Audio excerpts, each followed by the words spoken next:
put that out of business for Yeah, sure. they don't want right? that money. No.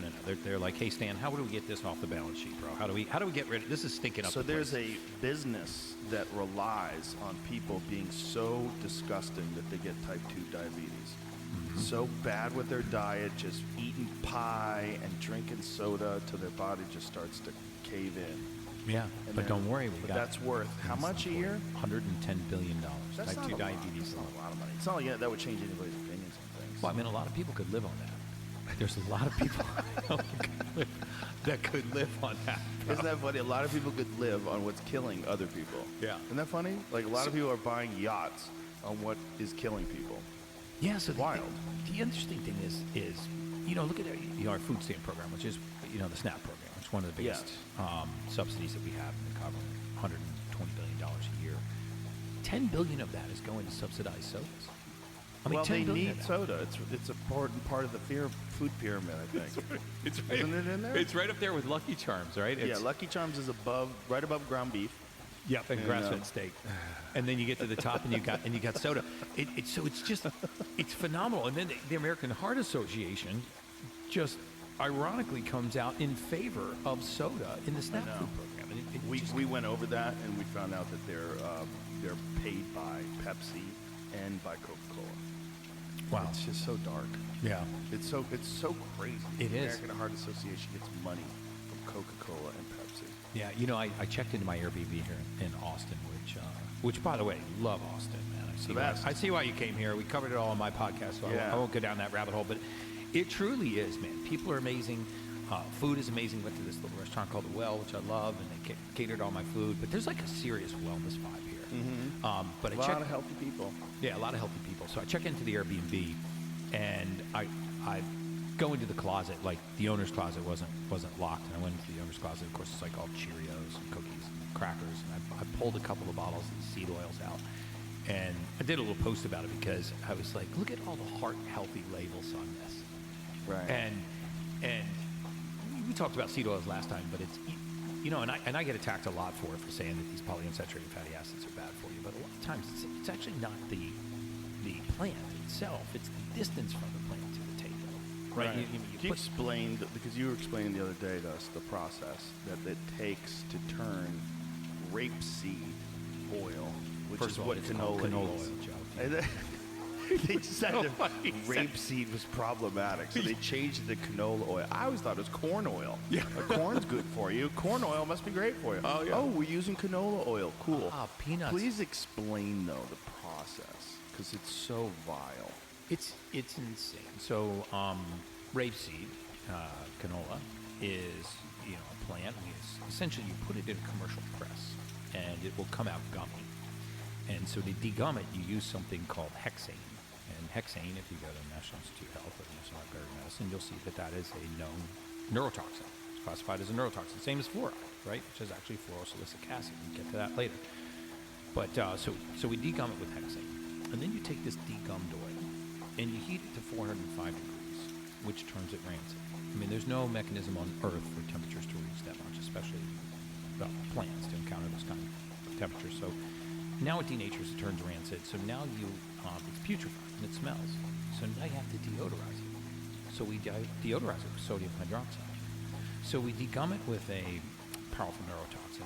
We heat it to 405 degrees and turn it rancid. And then we deodorize it with a very powerful carcinogen. And then in some cases, we bleach it and bottle it and put it on the shelf. You ever go to the grocery store and you see the entire grocery aisle? It's all these like Wesson oils or vegetable oils, but they're all exactly the same color. Mm-hmm. Like exactly. They have that same beautiful, clear hue. That's not how They look anything super grows healthy. in nature. No. Have you squeezed 10,000 watermelons into watermelon juice and put it all on the shelf? They would vary a little bit. They would vary a little bit. Yeah. But there's no variance there. And so this is a chemically controlled process. And it's, again, it's not back to the polyunsaturated fatty acids per se. It's the pro-inflammatory process that they cause. These foam cells, and the inflammation in our arterial wall, which actually calls cholesterol to the site of inflammation. And we blame cholesterol for a lot of the heart disease, atherosclerosis, arterial sclerosis, because it's at the scene of the crime, but it rarely pulls the trigger. I mean, cholesterol is kind of like a fireman. right? It gets called to the fire to put the fire out. Right. And so the theory that if we had fewer firemen, we'd have less fires is kind of absurd.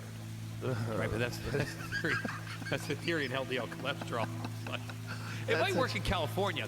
I could see them passing that legislation. Yeah. You know what we need? We need less firemen. But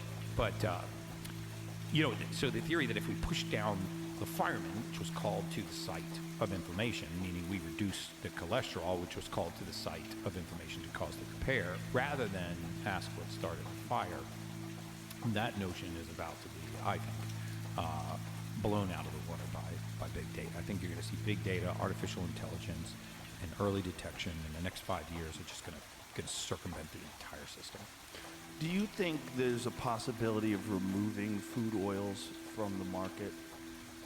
I don't think that we'll ever replace food oils, excuse me. Yeah, seed oils. I don't think that we'll ever replace seed oils. Why not? I think what's really interesting is the chemical processing. So another really good thing, and I'm helping to author this paper with Callie Means and a bunch of other folks to present it to Bobby Kennedy in looking at the genesis of chronic disease. Because if you just, and I know lots of people have talked about this on your show, so I won't belabor the point, but if you look at the spending of $4.5 trillion a year, right, on healthcare in the United States, and then you say, well, what do we lead the world in? Well, as of December 6th, we were ranked 66th in the world in life expectancy.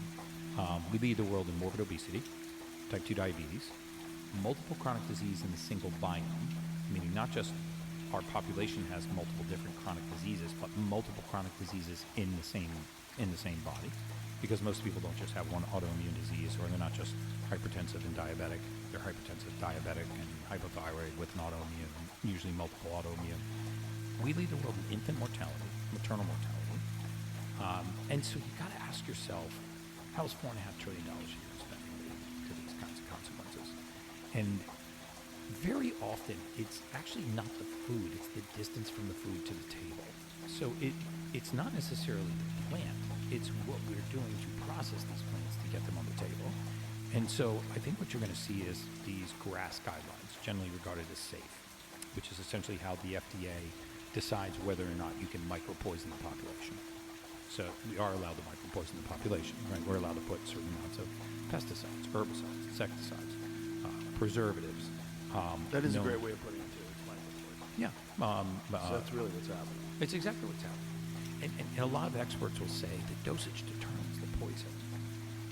And that's largely untrue when you talk about cumulative dose toxicity, meaning if I give you this sandwich and this piece of tuna fish and it has a very small safe amount of lead or mercury, it's probably not going to hurt you, right?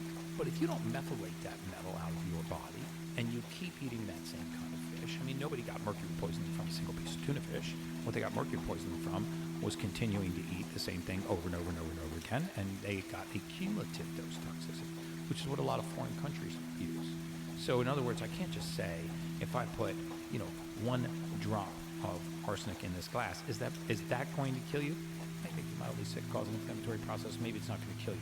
But if you drink one of those 5 times a day, 7 days a week, now you're toxic. And that's what's happened to our country. We didn't get here quickly. We got here by slowly stacking these micropoisons. Right, but is it possible to change all of, whatever we use seed oil for? Is it possible to swap that out for olive oil or beef tallow? Or Yes. I know there's some companies doing, like Masa makes these great tortilla chips. I love just Masa. Organic corn. Yeah, Tallow. organic corn, They grass-fed taste beef tallow. like it too. Like you feel like you're eating food. Yeah. We talked about those Vandry chips too. Yeah, Vandy chip. I love those. I do too. They're so good. It's just potatoes and beef tallow with a little salt, and Yep. and it tastes like food. Yeah. Like when I eat them, I don't feel like a piece of shit. Like if I eat a bag of Doritos, I feel like a fucking loser. Yeah. Even while I'm eating, I'm like, oh, you loser, shut up. Pop my face, like, shut up. These are delicious. You shame yourself. You're like, do. Joe, I'm so I do. disappointed in you. But isn't it possible to just replace those, or would it require? Is it one of those things like there's an issue with factory farming? Everybody thinks factory farming is disgusting when it comes to animals. It's vile what they do to chickens and pigs. But is it possible to give everyone cheeseburgers in food deserts without factory farming? Like, have we gotten so far ahead of ourselves that we don't have sustainable regenerative agriculture as an option? I don't think so at all. So you think that all the foods, all the salad dressings and all the French fries and all the things that are cooked in food oil, we have enough beef tallow, we have enough olive oil, we have enough avocado oil that we could switch all those things out and everything would be great? There is no question that we have the capacity to produce these, and we have the capacity to produce them now. I mean, a lot of these farms don't use the bones from these cattle, they don't use the hide from these cattle, they don't boil up the collagen from these cattle, and they certainly are not making the tallow from the fat from the cattle that are being slaughtered. So there's a lot of tallow that's going to waste. A lot of tallow, a lot of bone broth, a lot of bones, a lot of cartilage. That's entirely going to waste. And if you look at a lot of countries, they will use the entire animal. They'll boil down the bones. They'll use the hide. They'll use the bone marrow. It's kind of crazy because there's a big market for bone broth. There's a big market for beef tallow. Why wouldn't they? I mean, they're just wasting money. I think you have the perception that there's a big market for it because you're kind of in the know, right? You're probably in the, I hate to use this term, but woke 1%. Oh, right? No. If you wanted to, he's like, did he call me woke? That sounds. It used to be cool. When I mean woke 1%, I mean I hate that word. Well, you're using it the correct way though. You're using it the way African Americans used to use it. Black people used to call woke like you're awake. I'm woke. You can't sneak that stupid shit by me. Right. I'm woke. Right. You know, and then the fucking white people took it over and ruined it, like a lot of things. Exactly. Did we fuck that up too? Not us, but the ones with blue hair. Yeah. Now woke means a whole different. Whole different ballgame. Well, now it's essentially pejorative. They can't even use it in a positive way. You know, it's that's beaten down. But I like it because it's gross. kind of like you can just be triggered about anything now, so it's so convenient. Yes. You know, because I can really silence you if you start out intellectualizing me. I can just be like, you're triggering me. You're hurting my feelings. You're triggering me with information. I kid you not. I've never talked about this before. Yeah, we probably don't lose half my audience, but no. I went to Harvard University for this thing, this longevity summit. A very good friend of mine. I won't mention his name because then I'll give away the event that I was at. I called my wife on day 2, and I was like, babe, I feel like I've landed on Mars. I go, I gotta get out of here. And she goes, what is going on? I said, I just listened to a panel of PhDs for 4 hours debate about whether or not a microaggression is something that could happen to you that you don't recognize, that was causing a micro trauma that the other person didn't realize they were doing, but it was still creating an unsafe environment. I think there should be mandatory jiu-jitsu classes for those people. Mandatory jiu-jitsu. My head was so twisted. Here's your micro trauma. Yeah, when they passed the microphone to me, I got so much trouble. And I won't say his last name, but Daniel. He's still mad at me right now because of this. They passed the microphone to me. No, but do you have anything to add to the conversation? I go, this sounds like a bunch of people. This whole panel up here. You guys sound like you boarded a spaceship and literally left Mother Earth. Because I have no idea what you're talking about. You were talking about trying to identify something that you, by its very nature, say you don't know if you have it or you don't. So let's just admit that it's a ghost.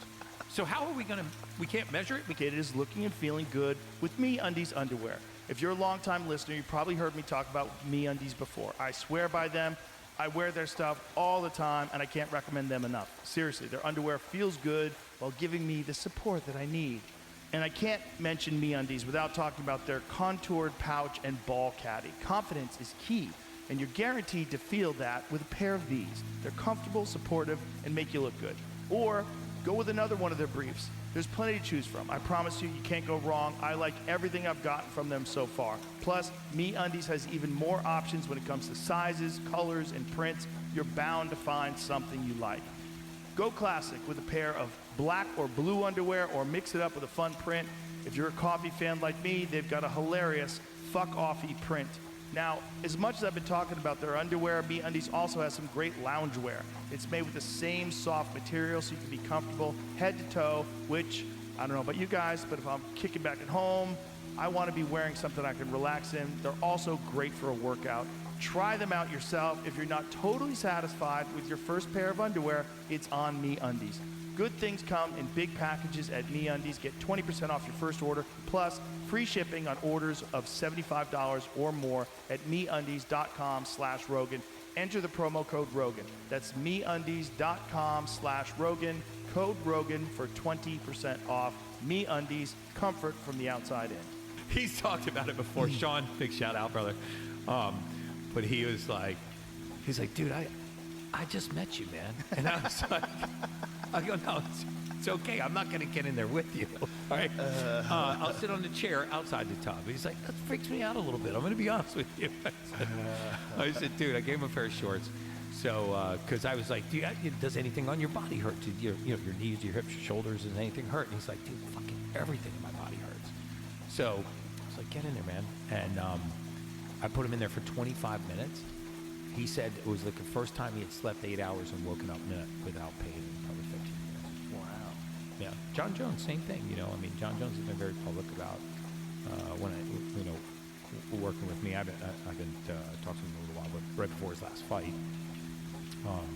I brought him one of these hydrogen machines to bathe in, and we just set up the tub at his house, and we ran hydrogen gas into the tub. So we would do red light therapy. He would drink hydrogen water, and he would bathe in this hydrogen gas. And it was about 15 or 20 days after I parachuted into his camp and set all this up that he texted me. He was like, holy shit, brother, I can't believe I'm out of pain, adding a 6-day training routine.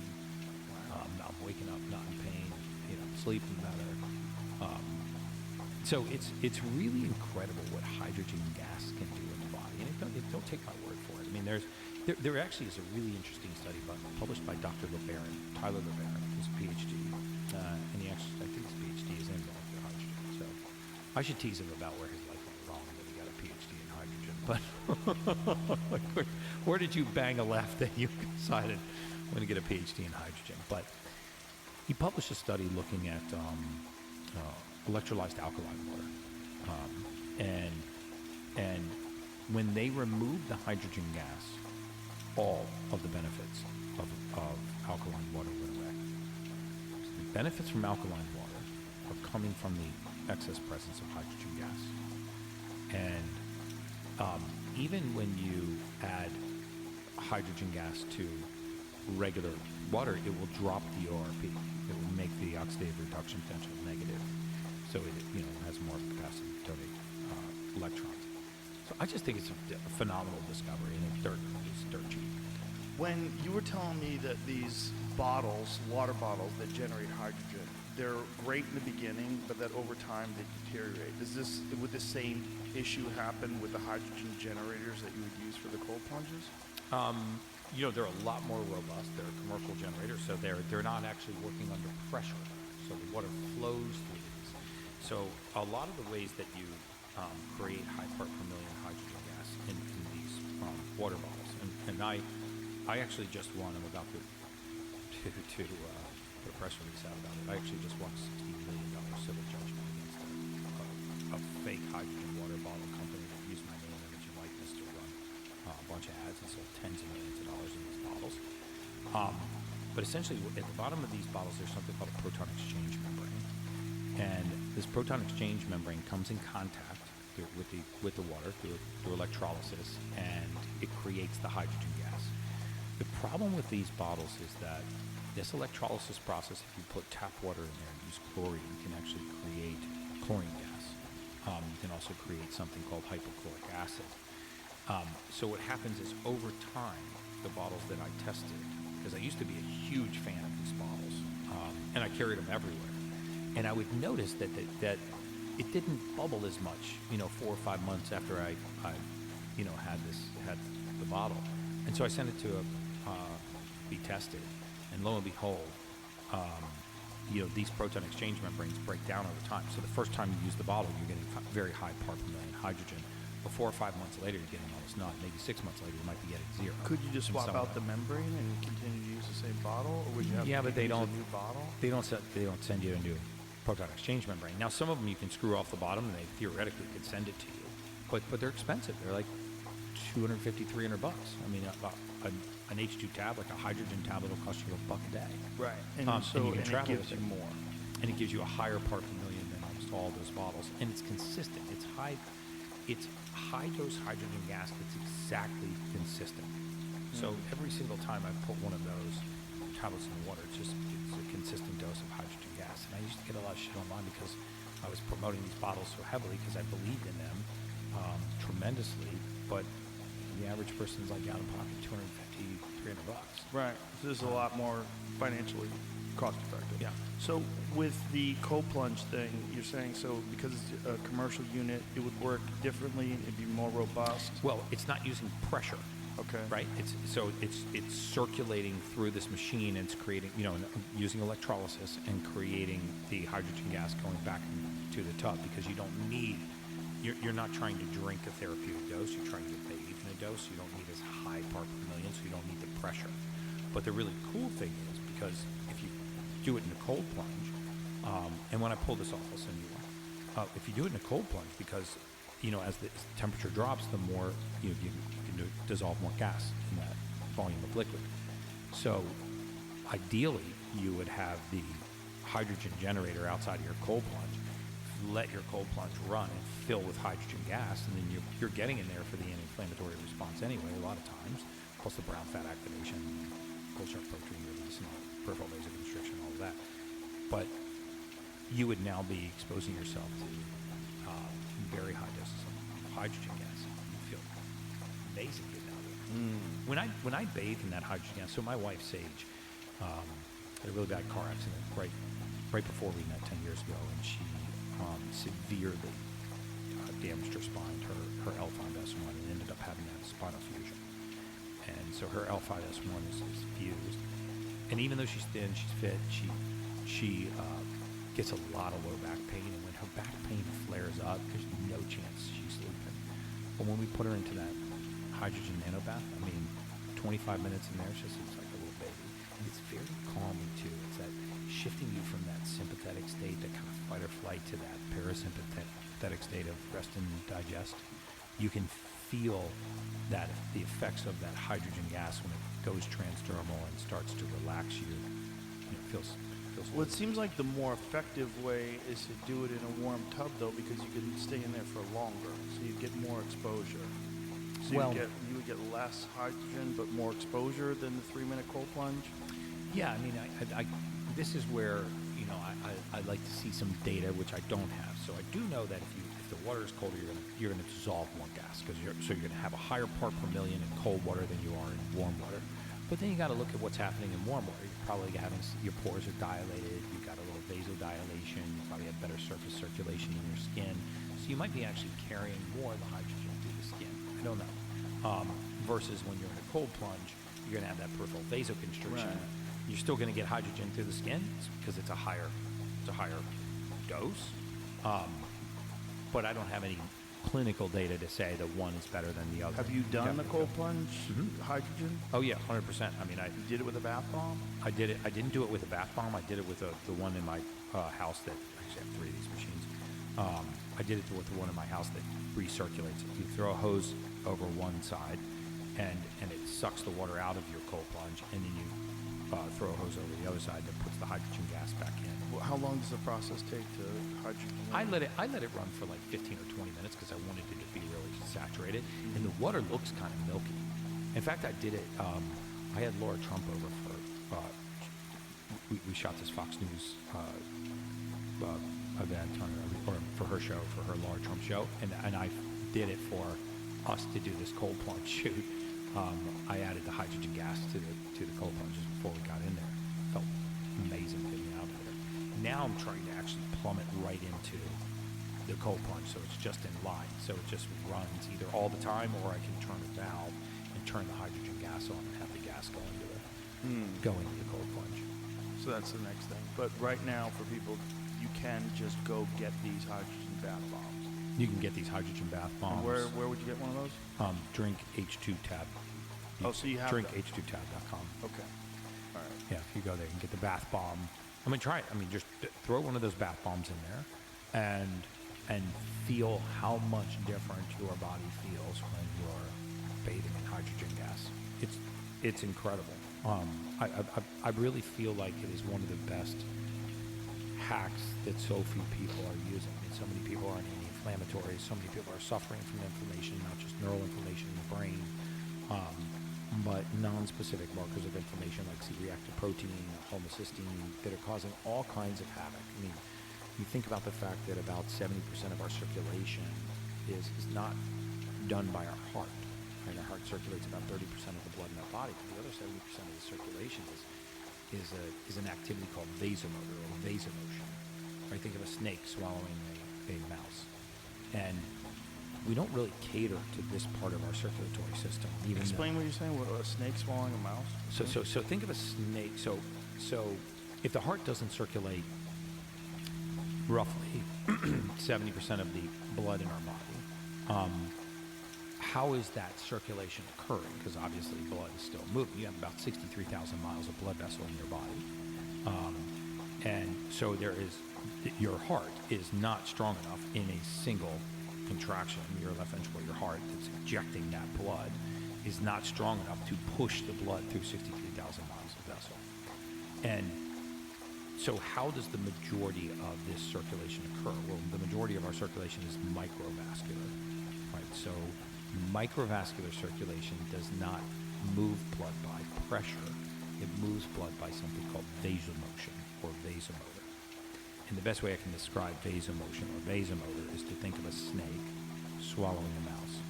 And the reason why I say that is because there's no pressure coming in the front of the snake, right? It's not being pushed down the snake's throat. It's being muscularly moved down the snake's throat. So it's a wave-like motion, right? It's this wave-like motion called vasomotor or vasomotion. And vascular laxity, how the laxity that's in your vessels matters, your blood viscosity matters, and inflammation matters. This is why when you look at the percentage of high blood pressure diagnoses, for example, if you were to just Google what percentage of hypertension, primary hypertension, essential hypertension,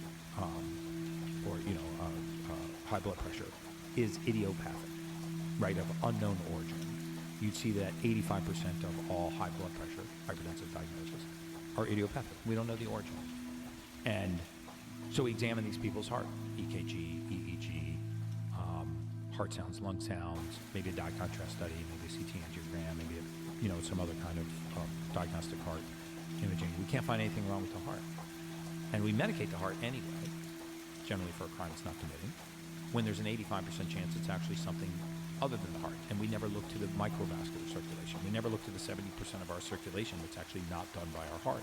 What are we doing to cater to that 70% of our circulation?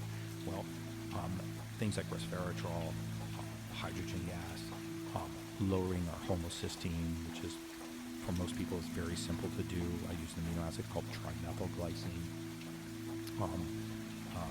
to help people metabolize homocysteine because those microvasculature is very susceptible to high levels of homocysteine. And there's so many people that have ailments that are consequences of poor circulation, and we're treating something completely different. So, for example, poor focus and concentration, lots of autoimmune conditions. If you look at the circulation in the brain, liver, lungs, pancreas, kidneys, you'll see that the majority of this circulation is microvascular. I've talked about why you and I both had a positive experience, for example, with red light. What is red light doing to our eyes? Is it fixing the rods, the macula, the cones, the retina? Was there something damaged that red light fixed? No, it just restored healthy vasomotor activity to the back of your eye, which is why I never wear protection in a red light bed. Now, am I saying a red light bed is going to cure your eyesight? No. It's a beat up for that. But red light therapy is extraordinarily good for vasomotor circulation. Why do you think it improves your skin? The collagen, the elastin, the fibrin. Why do you think it reduces fine lines and wrinkles? Why does it improve? Why can it improve our eyesight? Because it restores healthy vasomotor activity. And there's so much microvasculature in our body that we don't really cater to this entire segment of our circulatory system. Think about how small a capillary, an artery, has to be to carry a fluid to the edge of the lung, exchange a gas with the inside of the lung, pull that gas into the fluid, and not So just think about how tiny that tube has to be, and how many of those you have to have. Because don't forget, right outside of your lungs, you got fluid. Those alveoli are grabbing gas and throwing that into a fluid. Well, at some point, that pipe has to meet a piece of tissue. How is it not bleeding into that tissue? It is that small. It's microvascular. This is also where hydrogen gas comes into play. I don't know where I was going at that point, but I just find it fascinating that we've got so many things that we can do to cater to a lot of these ailments that people chalk up to a consequence of aging. And they can be as simple as location cause of death. We'd have to get a death certificate. And these people were dying with elevated levels of LDL cholesterol, which you would think, well, wouldn't they have died a lot younger of cardiovascular disease? And now the data is starting to come out to support these other metabolic issues like hyperinsulinemia, hypertriglyceridemia, high blood sugar. That these are villains that precede cholesterol, attaching to the arterial wall. And so when we talk about metabolic health, we really shouldn't just isolate LDL cholesterol. We should be looking at blood pressure, our abdominal obesity, our sugars mainly, whether or not what our fasting blood glucose is, what the 3-month average of our blood sugar is, our hemoglobin A1C, making sure that's low, preferably 5.4. Looking at our insulin, because insulin resistance develops a long time before a lot of these things show up, and looking at other inflammatory markers like C-reactive protein and just generalized markers of inflammation, because most people are eating a very pro-inflammatory diet. And this is why you can't isolate one thing and say seed oils are what's killing Americans. Vaccines are what's killing Americans. Aluminum vaccines or fluoride in drinking water. It's the cumulative dose toxicity of all of these things. Our water is toxic. And we have fluoride, we have chlorines, we have PFAs, polyfluoroalkyls, we have microplastics, we have bisphenols. I actually did a test on myself and my entire family called a vibrant wellness test. And it's a blood and urine test, and essentially it tells you whether you got mold, mycotoxins, heavy metals, all of these different things. The amount of BPAs in my blood, and I would consider myself pretty on top of my diet game. The amount of BPAs, there were traces of jet fuel, there were aflatoxins. Jet fuel? There were traces of jet fuel. From all your flying? Like accelerants, like aerosol accelerants, or maybe from flying, fly a lot. My daughter had it in her blood too, and so did my wife. And then we all had very similar species of mold, which we got rid of, and it felt a lot better. And it was in your home? It was actually in my daughter's apartment. We actually ended up having our doctor write a letter and break her lease, and we moved her into an apartment right next to us in Coconut Grove, in Florida. But she was starting to have, and she's a nurse, and she was starting to have these strange symptoms, just brain fog. Her joints were just killing her in the morning. By the end of the day, her ankles were swollen. Her mood started to collapse, like the peaks and valleys of her mood kind of went away. She was, I was bringing her over to the house, and obviously as a biohacker, I'm trying to solve everything. So I was like, we got to do this vibrant wellness test medicine. We got to figure out what's going on. And then boom, the mold just jumped off the chart. Our youngest daughter too was suffering from recurrent sore throats, and that viruses and bacteria and mold have been mortal enemies for years. Think penicillin and bacteria, right? And so we live in the mold capital of the world, and very often when we get mold toxicity, it's not just a constant infection. It has a latent phase, a dormant phase, and then a sporulating phase. And so these mold infections, which a lot of doctors will tell you are complete nonsense, are absolutely valid. There are people that right now that have severe brain fog, they have joint pain, they have really poor focus and concentration, short-term memory issues, they've got hormone imbalance, they've got water retention, they got swollen ankles, and they cannot really figure it out. And they'll do a standard blood test, and you don't see this on a standard blood test. And when you do something like a vibrant, and you look at this mold toxicity, you get rid of it, and you see the entire blood panel, comes back into optimal ranges, and they feel amazing. Just like my daughter, we did EBO2, we did sauna, we did gut binders, activated charcoal binders, high doses of glutathione, and over the next few weeks, we slowly walked, this mold right out of her system. But people suffer from this all the time.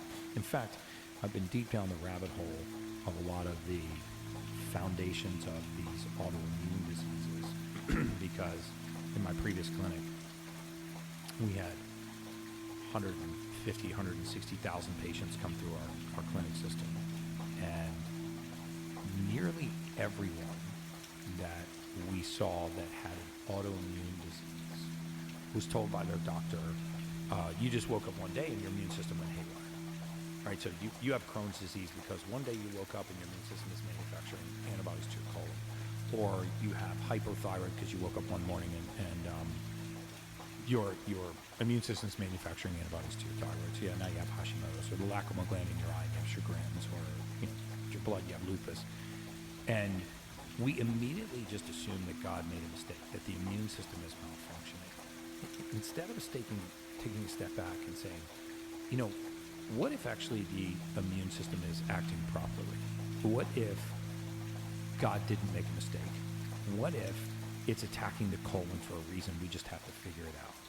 And if you just eliminated 4 things, mold, mycotoxin, heavy metals, viruses, and parasites, just those 4 categories, I believe you would get to the majority of the genesis of autoimmune diseases.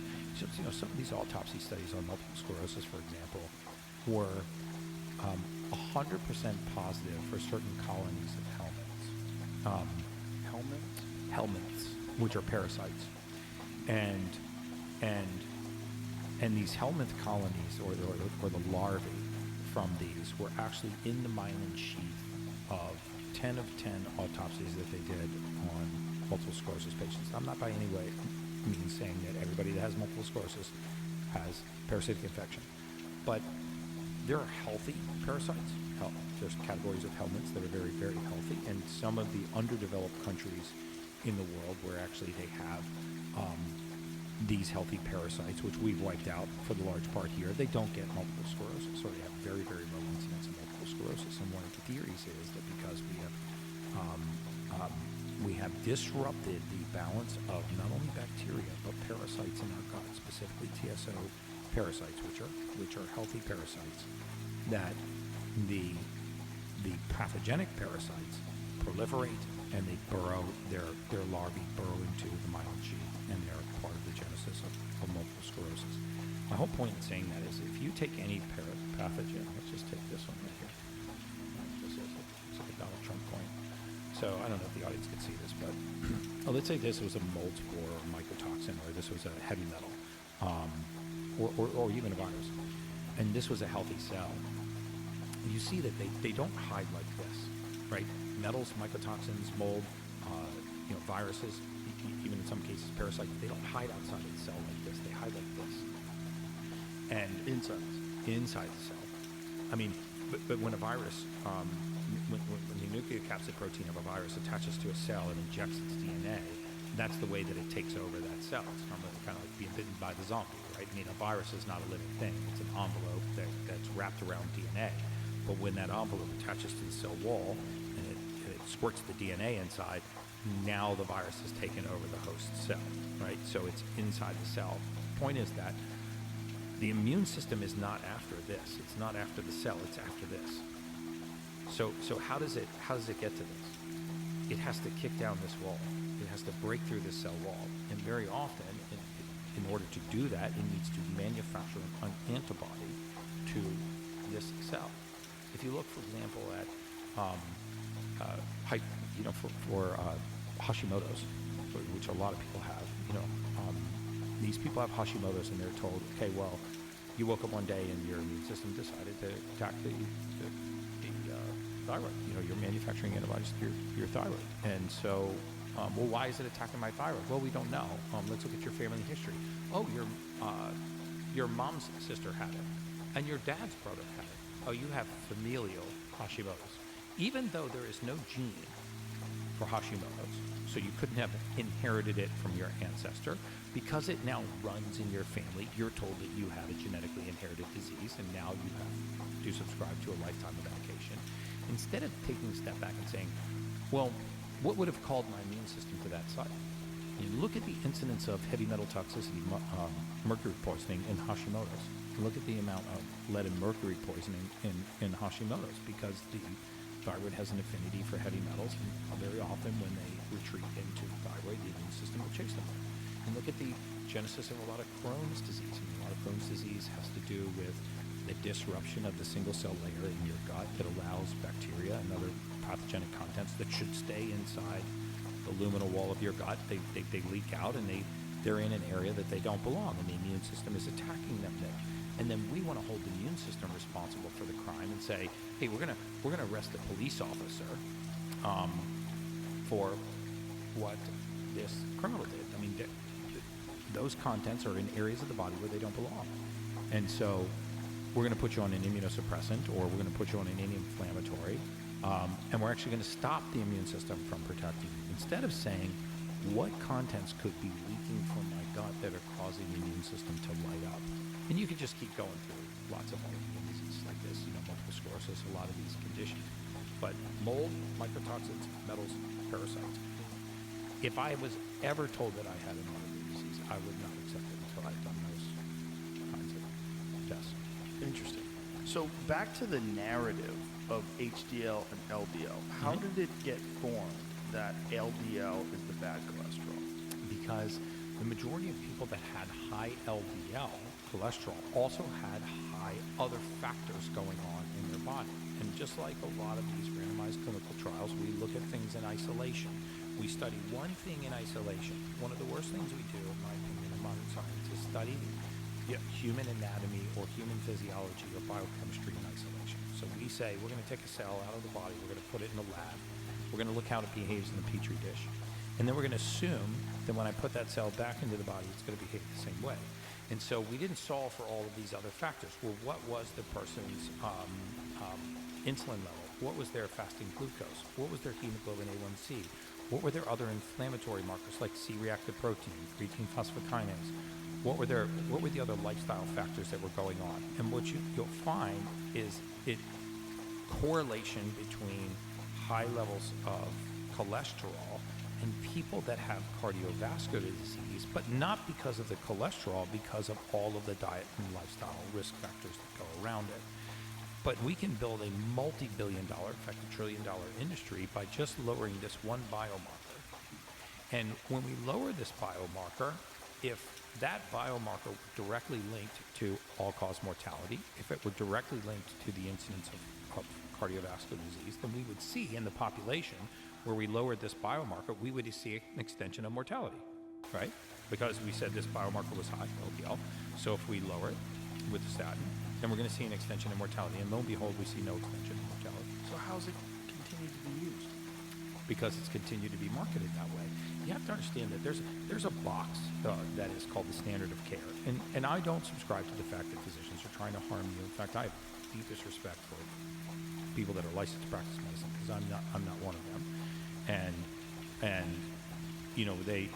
they go through a schooling to learn to practice within something called the standard of care. If you're outside of the standard of care, your malpractice is at risk, your reimbursement is at risk, your career is at risk. So you may very well be doing something that is in your scope of practice, but it is outside the standard of care. So most physicians will migrate back into the standard of care. So even if you go around to a bunch of allopathic doctors and get multiple opinions, they'll all be within this box. When you jump outside of that box, you've got to be talking to somebody who's willing to say, okay, you probably have to pay me cash. You probably have you put my malpractice at risk. I don't have malpractice coverage for this type of treatment. Not because they're breaking the law, but because they're not within the standard of care. It's just like when physicians started to prescribe ivermectin and hydroxychloroquine for COVID when it wasn't the standard of care, even though there were millions and millions and millions of scripts written for these pharmaceuticals that were proven to be extraordinarily safe. I mean, our doctor used to have to write it for joint pain during COVID, so she wouldn't potentially risk her license. So what happens is you develop a herd mentality because the system for reimbursement, how they get paid, the system for coverage, how they get malpractice coverage, and the system for their career is all dependent on things being inside of a certain box. And the standard of care for someone with elevated LDL cholesterol is to put them on a statin. If you don't do that, you could be risking your license. And why is that the standard of care? Because pharma dictates that that's the standard of care. They also dictate the reimbursement rates. And so if you look at the study that was done in 2016 by Harvard, which determined that medical error was the third leading cause of death. I think it was repeated by Hopkins in 2019, but the Harvard study in 2016 is very clear that the third leading cause of death in America is medical error. And when you look into the study for why, were doctors just killing people? No. What happened was they looked at ICD-9, ICD-10, ICD-11 codes, how they're coding, the diagnosis of what's happened to you. I have to, as a doctor, I've got to sort of slot you into a diagnostic code so I can get reimbursed and you can get medication and we can all get paid. But if I don't have a diagnosis to slot you into, I got to pick sort of the next nearest one. And there is no diagnosis or way for me to be reimbursed or to make a living if I go, look, Joe, your hemoglobin A1C is like 5.7. You're early stage pre-diabetic. You've got a little abdominal obesity going on. Your blood pressure's creeping towards the high side. Your fasting glucose is really high. Let's talk about some diet and lifestyle choices. Tell me what's going on in your life. What's a typical day of your diet look like? Can I put you on a treadmill for 25 or 30 minutes? Can I talk to you about intermittent fasting? Can I talk to you about things like a whole food diet? No. None of that. All of that is outside the standard of care. If something happens to you and I haven't practiced within the standard of care, I'm at risk. And so I think a lot of that is what's really exciting about Maha is I think a lot of that is going to be interchanged. You're going to see Bobby Kennedy and his team, again, in my opinion, you're going to see Bobby Kennedy and his team, which have been empowered to make real change, not just getting poison out of our food supply and having the generally regarded as safe guidelines look at food safety before we put it into the public domain. But you're really going to see him go after corruption in our nutritional research, corruption in our governmental oversight bodies. How is it that we can have people that sit in the Food and Drug Administration and regulate private industry, and at the end of that regulatory career go in to work for the same industry that they purported to regulate, and sometimes for 10 times what they would make as a regulator? Kind of kooky. It seems to me like you would get arrested for that, and then you actually didn't get to spend the night. We got to the hotel room just to change, and he's in there just puking, crapping, and finally gets his race gear on. We go downstairs, and like half of the athletes look like they're on their deathbed, and because we were late to Cartagena, the race goes off at like 12:30 in the afternoon, 12 o'clock in the afternoon. It's freaking 98 degrees, maybe 100 degrees, 90% humidity. It is the hottest, flattest, most unforgiving course. I remember turning to my production, head of my production team is Max, and I was like, Max, there was zero chance he's finishing this marathon. Because he'd already started about 208, 210 pounds, and he was probably 190 by this time. And so I pull up next to my son, and I was like, look, man, if you don't give up on this race, I won't give up on you. And I sincerely regretted that at like mile 16 or 18, like saying that I would run the whole race with him, because everything I've never run a marathon except for that day. Everything in my entire body hurt, Joe. Like I was in so much pain from the waist down that I think I was just completely numb. And he was just going from porta potty to porta potty, puking shit. And I was having these sentimental moments where I was like, man, I'm so happy to be out here with you, dude. Like we're gonna look back on this one day and wish we were back here. And he would like look at me and go, Dad, shut the fuck up. Then it would quiet down for like another 30 or 40 minutes, and then I'd get sentimental again, and he'd tell me to shut the fuck up again. We ended up finishing the race, but I don't know how he did it. He sipped little ounces of coconut water for that entire Cartagena race. And then we had to get on the plane and fly to Miami on the 7th one, which I didn't do. He did. But I don't know why I brought that up, but Crazy. it was a crazy, crazy moment. There were these women that were running this race, I kid you not, that they had Montezuma's revenge so bad that they would leave the race course and run into the bay that we were running beside and just shit themselves in the bay and then get back out and keep running the race. And the guy that set the world record in Antarctica left the course in an ambulance in Cartagena. Wow. It was insane, man. My friend Cam Haynes, when he was preparing for one of those ultra runs, when you run for 3 days, like 240 miles, he was running a marathon a day while he was working an 8-hour job. He was running a marathon a day. A marathon a day. Yeah. Wow. Yeah. There's a guy right now in Bahrain, staying with Sheikh Nasser, who's one of the sons of the King of Bahrain, and he is running 150 full distance triathlons in 150 days. When I was there, he was on 59. I kid you not. It's amazing the body's potential if you just continue to push it. The thing about Cam is Cam had been running for so long, for so many years, that he had this incredible base, this base of cardio. He was used to doing 10 What does he miles weigh? every day. Like what's 170, 160. It's kind of big for that. Yeah, he's kind of not. Well, his distance, son is even fucking crazier. His son just broke the world record in pull-ups in 24 hours. In pull-ups? Yeah, Wow. I think he did 10,001 in 24 hours. 10,001 in 10,000 24 hours? So he had so Goggins had a record. He broke Goggins' record, and then some cat in How old is he? Australia. He's young. He's like 25. Wow. He's an animal too. That's him, and he runs with jeans on, by the way, Why? just for a fucking goof. He runs with Origin jeans. Have you ever used those stretchy jeans that Origin makes? I They're think I fucking have. great. They're basically sweatpants. I don't know if I'd run a marathon in them. They're basically sweatpants. They give you no resistance. You Yeah. can kick somebody in the head with them easy. He's gifted, though. Yeah, Like, he's- you can tell that stride. Like, he's just Well, he's been living with a Coordinated. fucking animal his whole life. So he came in 7th place in the Austin Marathon, and he is not built like a marathon guy. He's jacked. yeah, he definitely is. I mean, obviously won the World Pull-Up Championship or World Pull-Up Record. He is where I got one of the ideas to carry a lot of weight for like when I do 150 pounds. per Oh, is that what he thing. does? So what he did this thing where I think it's a mile. Like, see if you can find it. So he's carrying a sandbag, and I believe he has a weight vest on as well. And I think the overall weight is over 200 pounds, and he goes over a mile with over 200 pounds. Oh, And just he timed it. See if you can find that. just He timed walking it. like on a track. Yeah. I'm going short distances when I'm carrying heavy weight, but what I'm trying to do is, Peter Attia talked about this too, like the importance of the ability to carry weight and walk with it. And then there's this guy, Tom. Talks about the centenarian decathlon. Yes. Yes.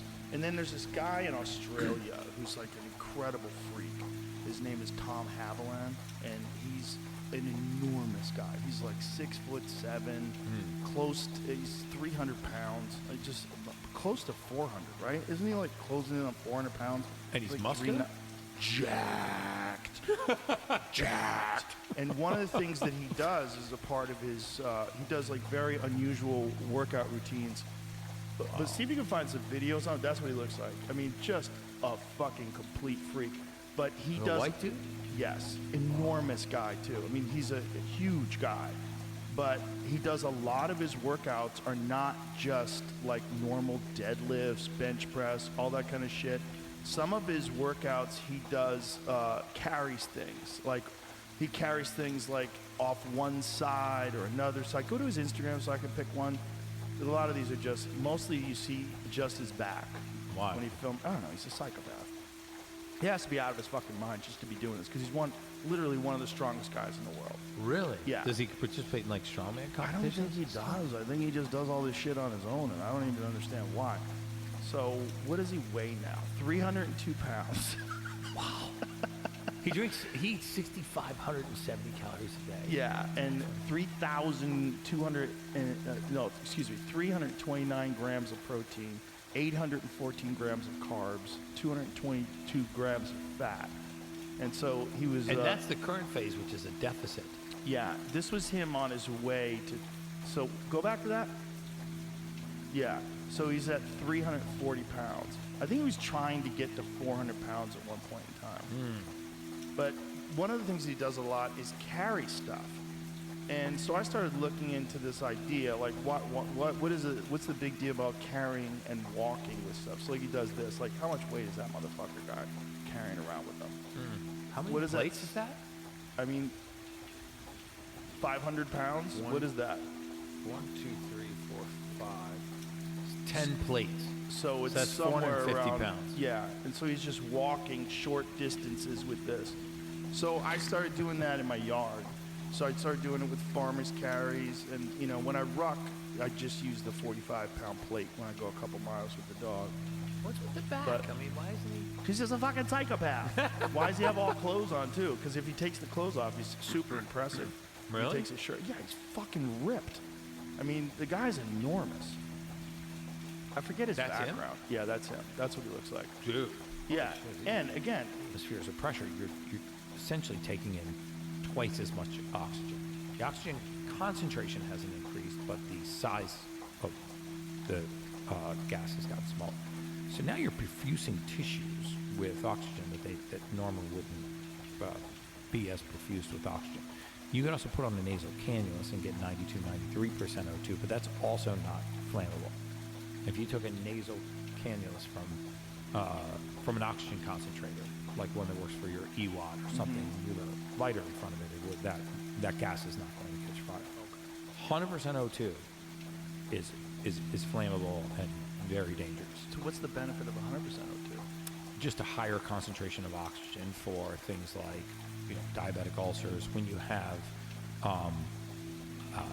anaerobic bacterial infections, meaning bacterial infections that do not thrive on oxygen. You have to be careful with aerobic bacteria because there are bacteria that actually feed on oxygen as well.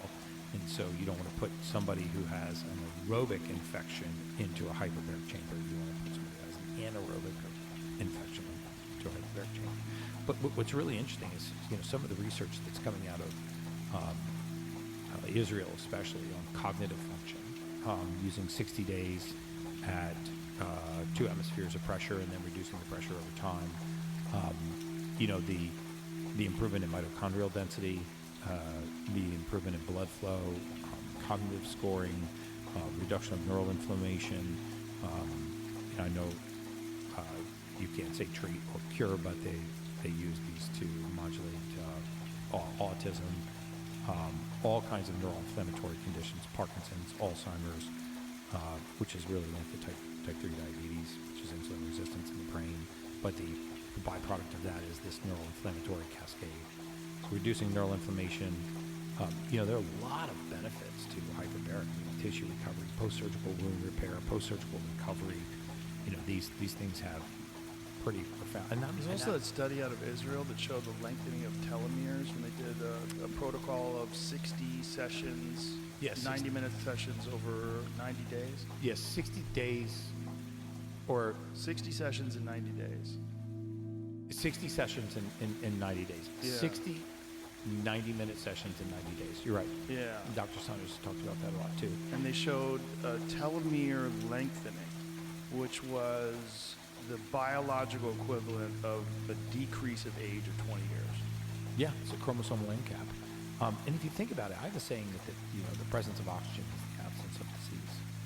And I truly believe that because if you look at the breakdown in mitochondrial respiration, which occurs when you deprive the mitochondria of all kinds of things, but mainly of oxygen, which is our fuel source, which is not our fuel source as humans. Our fuel source is ATP. But the fuel source for the mitochondria is mainly oxygen. And when you feed it oxygen, you have a 16-fold step up in cellular energy. When you deprive it of oxygen, you have a 16-fold step down in cellular energy. Right? I mean, the difference between aerobic and anaerobic respiration or the Krebs cycle, having the presence of oxygen or not having the presence of oxygen is a pretty substantial number. And so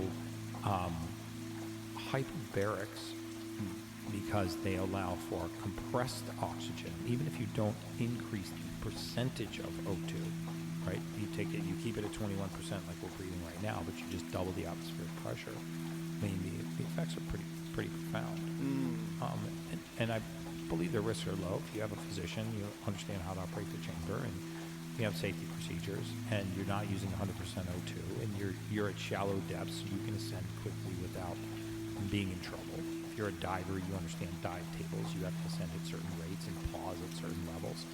So the one that I built, I was like, man, how do I just compress time? I'm like, well, I'm going to work out. So what if I was able to put the gym in there?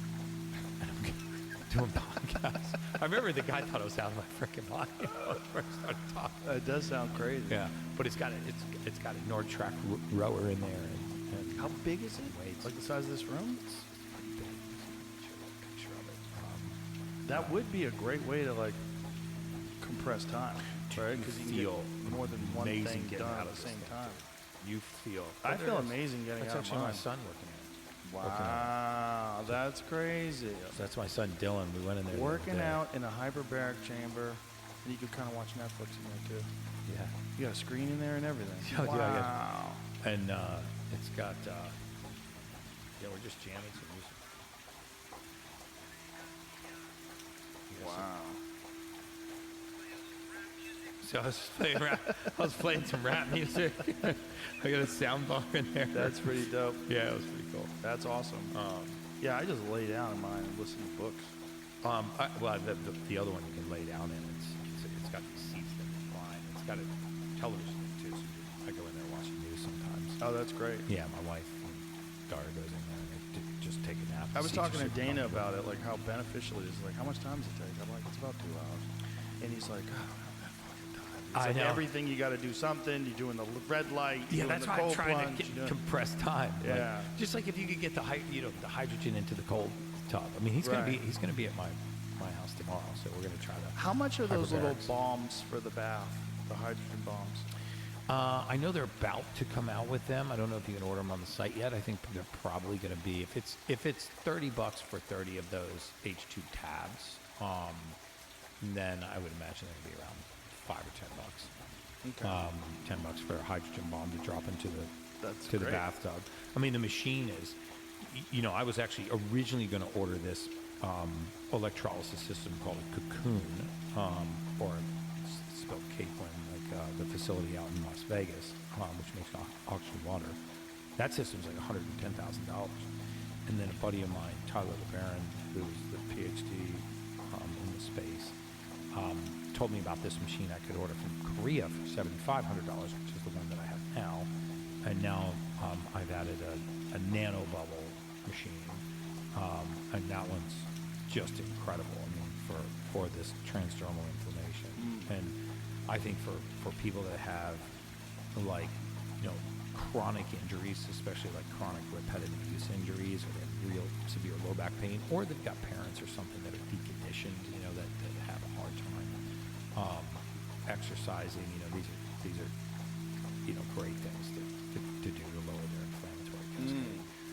That, and there's something called EWOT, exercise with oxygen therapy, which is kind of based on Otto Warburg's research, and I do this with my parents because both of my parents are deconditioned. My mom has dual knee replacements, and my dad's handicapped from a boating accident years ago. He has no cognitive impairment, but he has some motor coordination difficulties, so it's hard for him to really exercise.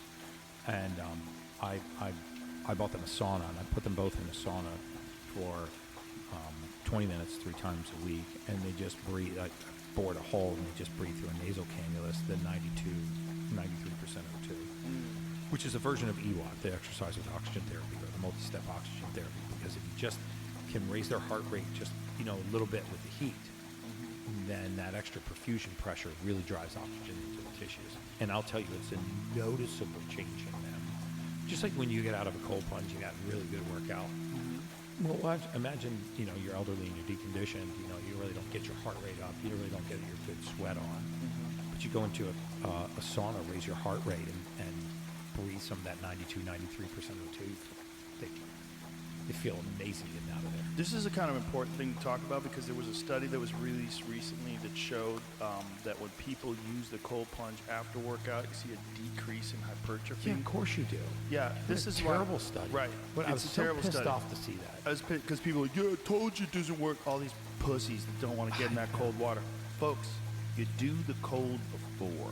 Yes. This is the way to do it. I know it sucks.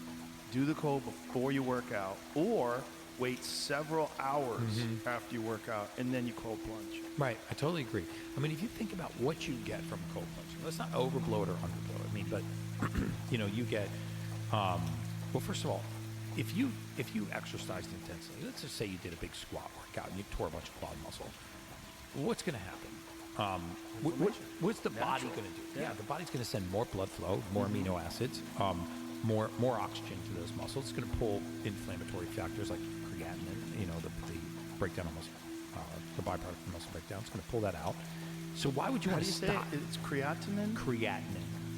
Okay. Creatine is Right. what you take. I never knew how to say that word, though. I've seen it. Yeah, which is actually very good for. Creatinine. Yeah. So. Because I know there was a fighter that was actually pulled from a fight once because he had high creatinine levels. Yeah, that's a kidney issue. It's actually a sign of rhabdomyolysis, right? Of overtraining. Yes. So that what makes happens sense is, because he was a psycho. yeah, you start to break down. So creatinine is a byproduct of muscle breakdown. It's perfectly normal to have creatinine in the blood, but when it gets very high, so there's usually 3 markers they look at for kidney health. One is called blood urea nitrogen, BUN.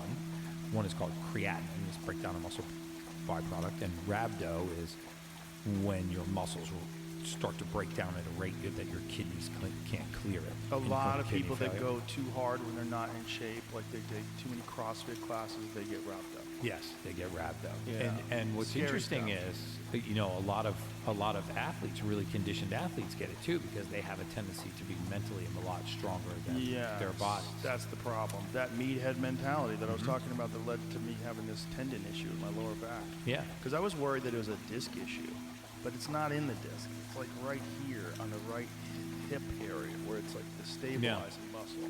But you think about it. Okay, so the blood urea, and then there's something called EGFR, which is your kidney filtration rate, right? Which is your glomerular filtration rate. It's how quickly is the blood moving through your kidneys. Because about 15 times every day, the full volume of your blood goes through your kidneys. If you think about what happens when you get into a cold plunge, so first you get this peripheral vasoconstriction, and then you get a release of something called cold shock proteins. And if you ever really want to have some fun, just Google around about cold shock proteins. Look at LIN28A and LIN28B.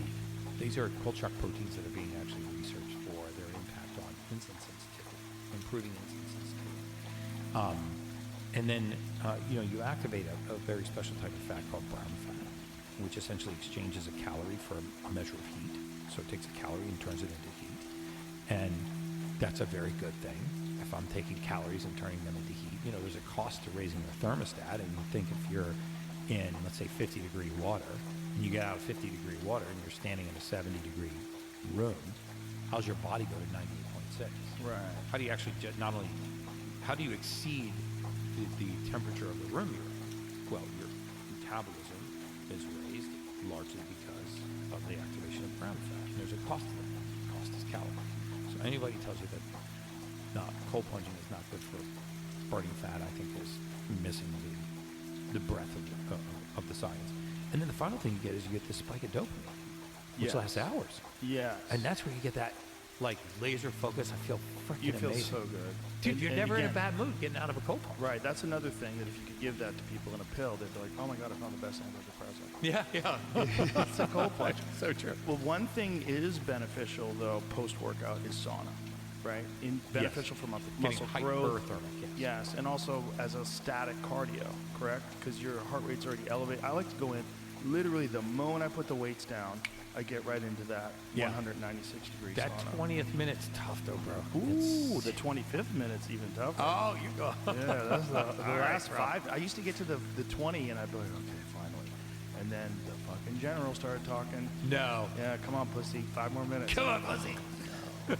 And the thing is, too, when I'm in the sauna, I'm not just sitting there. I'm hard stretching. I do deep stretches, which is exhausting, too, because it's hard to do. You know, I'm holding, like, deep static stretches. You're pretty flexible, though, right? Yeah, pretty that's flexible. Good. That's so but good. that's because I keep it. I mean, I'm 57. I keep my flexibility. Yeah, going into the sauna post. You know, there's a lot of people, as they get older, they lose that flexibility. And I think that's another thing that I actually, if I'm criticizing myself, I didn't do enough of before I started fucking my lower back up. Lower back's pretty solid now, though. It's still, like, irritates me sometimes when I wake up in the morning, but it's nothing that stops me from doing anything. I can still kick the bag, that was the big one. Like, because there's so much torque involved in the waist when you're kicking the bag, and I hate not being able to do that. So the fact that I can still get those workouts in is really huge for me. That is the absolute best stress reliever in the history of kicking bags of Mother Earth. Yeah, hitting a bag. Put some 16-ounce gloves on, set a timer, and start doing rounds on the bag. Start slow, and you know. What do we start at, like 30 seconds a minute? No, I do 3-minute rounds. So I do 3 3-minute minutes. rounds, and then 1 minute rest. 3-minute rounds. But the first few rounds while I'm warming up, I'm just kind of tapping. I'm like, I'm not full blasting it. But then around round 4, when I'm really sweating, then I start to dig in. And then what I do is I have 2 different timers. In one of them, I have this ringside timer that will give you these 30-second like dings. So to give you 3 minutes, but it gives a different sound that goes off at 30 seconds. And so that's Why? like, So you're halfway through the minute. No, so you know when to sprint. So you have sprinting times, and then you have other times where you're sort of coasting, and then the number goes off and you sprint. And then I'll also do Tabatas. And so Tabatas, that protocol is 20 seconds work, 10 seconds rest. So I do that protocol. My favorite way to do that one is actually on the Airdyne. So I have that. Oh, that Airdyne, too. Yeah. That is. The Rogue machine is it's the best. brutal. It's called the Echo Bike. Rogue is like, they make this, it's such a sturdy, fucking rock solid piece of equipment. You mean that it's a could really Rogue Airdyne? fucking dig in. Yeah, it's a Rogue one though. They call it the Echo Bike. Some of them there. Get a picture of the Rogue one. It's much sturdier than the other ones that I've seen. And so I do, and it has Tabata built into the system, so you can just dude, that's press. so brutal. Yeah, so it's eight reps of this. So 20-second sprint, 10-second rest, 20-second sprint, 8-second, and 10-second rest. You do that for a series of 8. So that's the Rogue one. It's real thick and robust, and you go fucking ham on that It's called thing. the Echo Bike. Yeah, it's, for me, the best way to increase my cardio. That Tabata protocol, I don't know, some guy named Tabata invented that protocol, but What is that? Treadmill with the weights. Yeah. oh, the HIIT treadmill? Yeah, that's great too. Yeah, I ordered one of those. you walk in with weights? Yes. So it's like a farmer's kick. Exactly, but you're going uphill on a treadmill. Fuck yeah. Fuck Let's go. Come on, dog. Let's go. It's all about work, you know, Yeah. getting your body to slowly build up to more and more work. Make sure you're taking mineral salts when you're doing it. Oh, I take a lot of shit. Yeah. Yeah, I'm always. What do you take? Well, I use Element, you know, Element that, Element T. I take Yeah. that stuff. Stuff's And good. I'm addicted to that chili mango flavor. Oh, it's so good. Oh, Velvet tea? Oh, it's so Is delicious. it spicy? A little bit. Really? Just a touch. Just cool. a touch of spice. I really like it. Spice. So I'll have like a 64-ounce water with 4 of those poured into it. Oh, 64 ounces. Yeah, and so That's I'm good. just hammering it. So, but that's made a giant impact in cramps. I don't get cramps anymore. Yeah, a lot of people think that, sodium is. It's funny how many people think sodium is the enemy. There's a really interesting more study. bullshit like the cholesterol bullshit. Yeah. Like there's so many people like, wait, oh, your sodium, you're gonna have high blood pressure, you're gonna die. Yeah. Oh, your cholesterol from your carnivore diet, you're gonna die. So like, true. bitch, come work out with me, you'll die. Yeah, you'll die, bitch. Go I'll work kill out you. with me. Yeah. Just one leg kick. Yeah. No, I mean with the workout. Yeah. It's fun. I take people through my workout. I love taking people through it because I've done it for so long that it's so hard, but I've built my system up to be able to tolerate it. So when I bring people in, even people that work out, they're like, Jesus Christ, like this is a lot of shit. Like, yeah. Yeah. How long Yeah. do you work out? 90 minutes? It's at least 90 minutes. Yeah. Yeah. Because I do what's called, when I'm not doing endurance training, I do the strong first protocol. So adrenaline and dopamine. One of those we call adrenaline. So you're in this hyperacute state. So that's like we dump those to an 8, full-blown fight or flight response. Well, what happens if we dump them to a 3? Well, if that happens at night, your body tired, but your mind is awake. And so you lay there just ruminating because your mind is in a waking state, even though your body is tired. And so if you look at the pathways that actually break down catecholamines, how do we downregulate catecholamines? Complex of B vitamins, a form of B12 called methylcobalamin, which you can get anywhere, guys. Something called methylfolate, and every once in a while, SAMe, acetyldenosylmethionine. It is astounding what you can do to human beings by putting those raw materials back. Has anybody ever done a study on people with paranoid schizophrenia to find out if they're lacking in all this? No doubt. Paranoid schizophrenias are the next level. You know, what's really interesting is I interviewed a Harvard physician on my podcast, and he was treating drug-resistant mental illness with diet, mainly keto diets.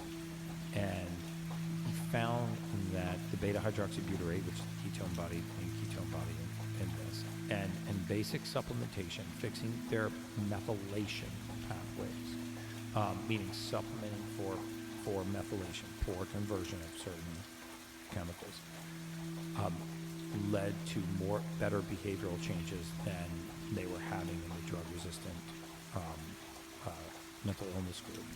And it's really fascinating because we don't like to think that nutrient deficiencies could lead to serious mental illness.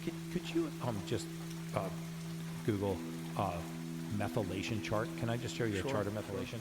The reason why I want to put it up here is because, and just click on any one of them once you put it up there. It's going to look like this complicated myriad. Just click on that one. So this is something I've committed to memory, but the reason why I show a lot of people this chart is for what's not on here. So this is what we call methylation.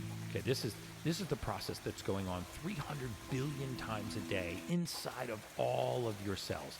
And you'll see tryptophan and tyrosine and phenylalanine and quinoic acid, lactic acid, cholesterol. You see all of this stuff on this chart.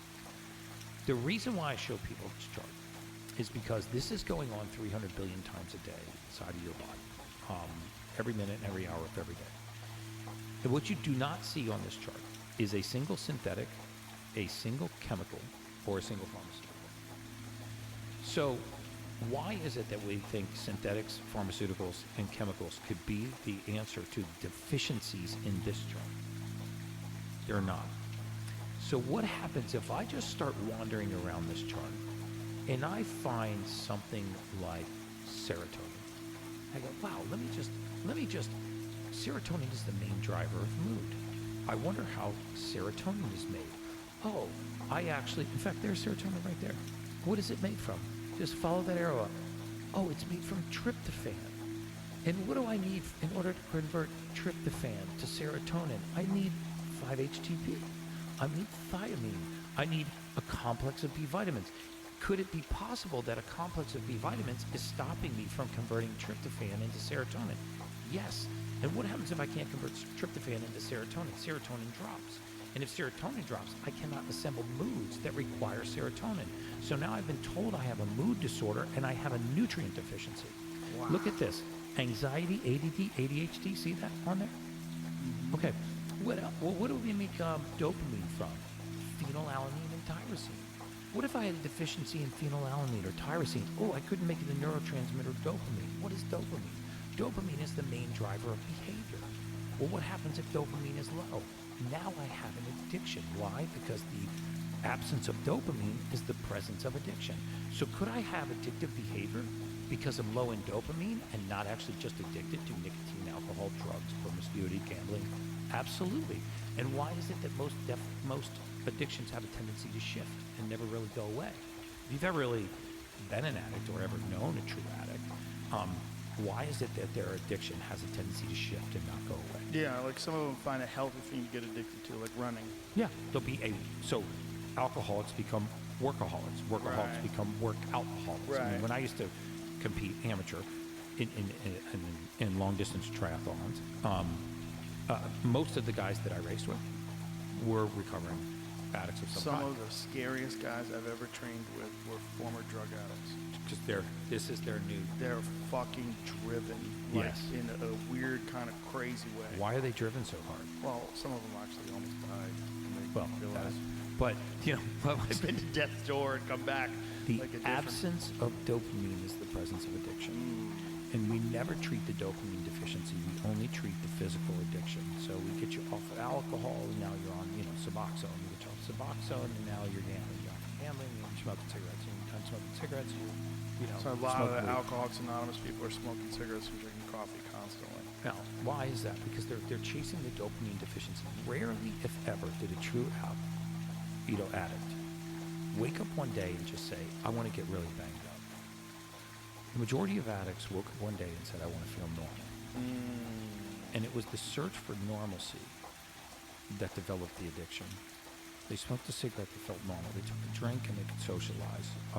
They were promiscuous and they kind of felt normal. They jumped off a fucking mountain in a squirrel suit, and the rush of dopamine actually brought their dopamine level to normal. They actually felt calm 15 inches away from death. And so the deficiency in dopamine very often drives this. And we label these people with mental illnesses.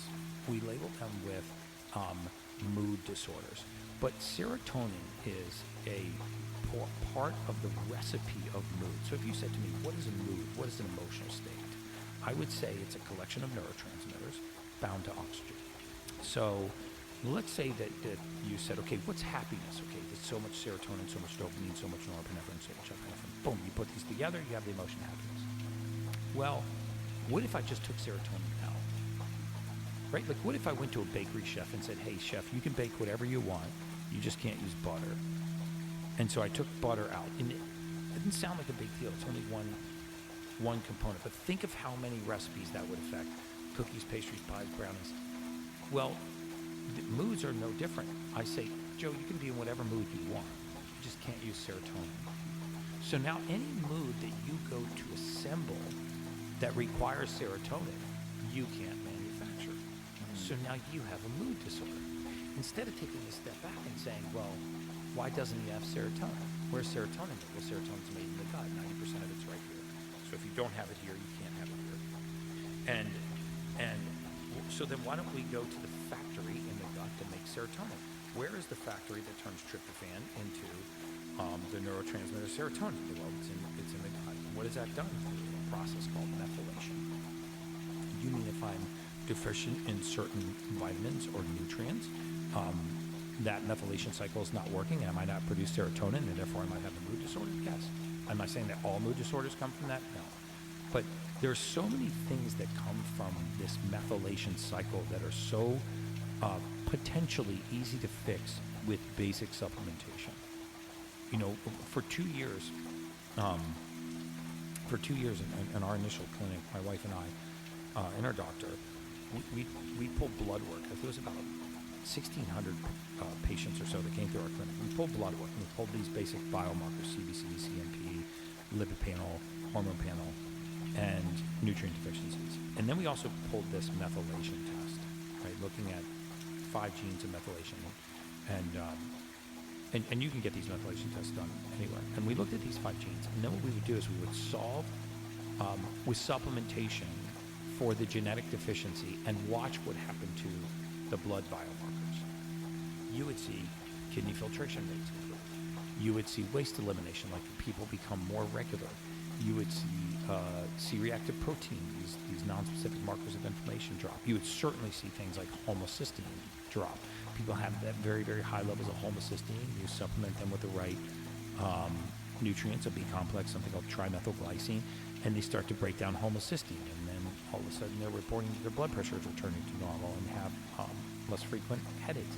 It is astounding to me how many people are just nutrient deficient and don't accept that basic supplementation, or we can get everything from diet. Bullshit. If you look at a soil lineage study from 1945 and a soil lineage study right now, you would be astounded to see how depleted our food supplies or our soil is. Add processed food and all this other stuff to it, you don't stand a chance.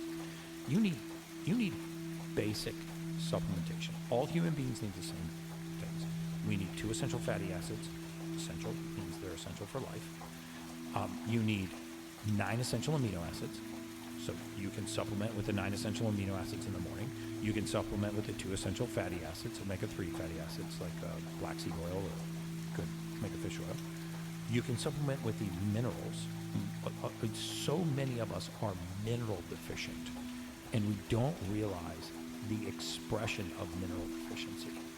Now, what is the best kind of minerals to take? Is it like chelated minerals? Is it colloidal I take minerals? one called Baja Gold Sea Salt. It's probably one of my other favorite biohacks because a bag of Baja Gold sea salt, like a Celtic salt, will have all these trace minerals in it. A $15 bag will last you 5 years. It's dirt cheap. And you can take a quarter to a half teaspoon of this, put it in your drinking water. Would throw a hydrogen tablet in there and some amino acids. Take that with a methylated multivitamin and take that with an omega-3 fatty acid, and you have all the bases covered first thing in the morning. And if you don't have to take that with the vitamins with food? I would take the vitamin D3 with food. I would actually take all of that when I would take the amino acids and the hydrogen and the sea salt on an empty stomach is fine. Whenever you're going to take your multivitamin and your D3, which is fat soluble, I would take those with food. So first thing in the morning, you just hydrated and mineralized the body. Just with a basic sea salt. Just hydrate and and there's a lot of good mineral. And the amino acids you take on an empty stomach? Amino acids you take on an empty stomach. And those amino acids, those perfect amino acids won't break a fast. They're non-caloric, or they have, I think, 1 calorie. But they won't break a fast. And now you have all 9 of the essential amino acids. You've got the majority of the essential minerals. You've hydrated yourself, and you put hydrogen gas into your blood. You will feel the difference. Right? You'll just feel. And it's a simple thing to do. And it's such a simple thing to do. And I get so much flack for telling people to do that. I'm like, this is just getting us back to the basic. Dude, it's crazy. It's just too many crazy drive me people. crazy. Yeah, I'm gonna have to start shutting it all off. Yeah, you have to. It'll make your life a lot better. You know what you're doing. Yeah, thank you. And people are listening. It's working. Yeah. There's just too many people out there that are just crying for attention, and one of the ways they get attention is by attacking people who are getting positive attention. Yeah. Yeah. That's a shame.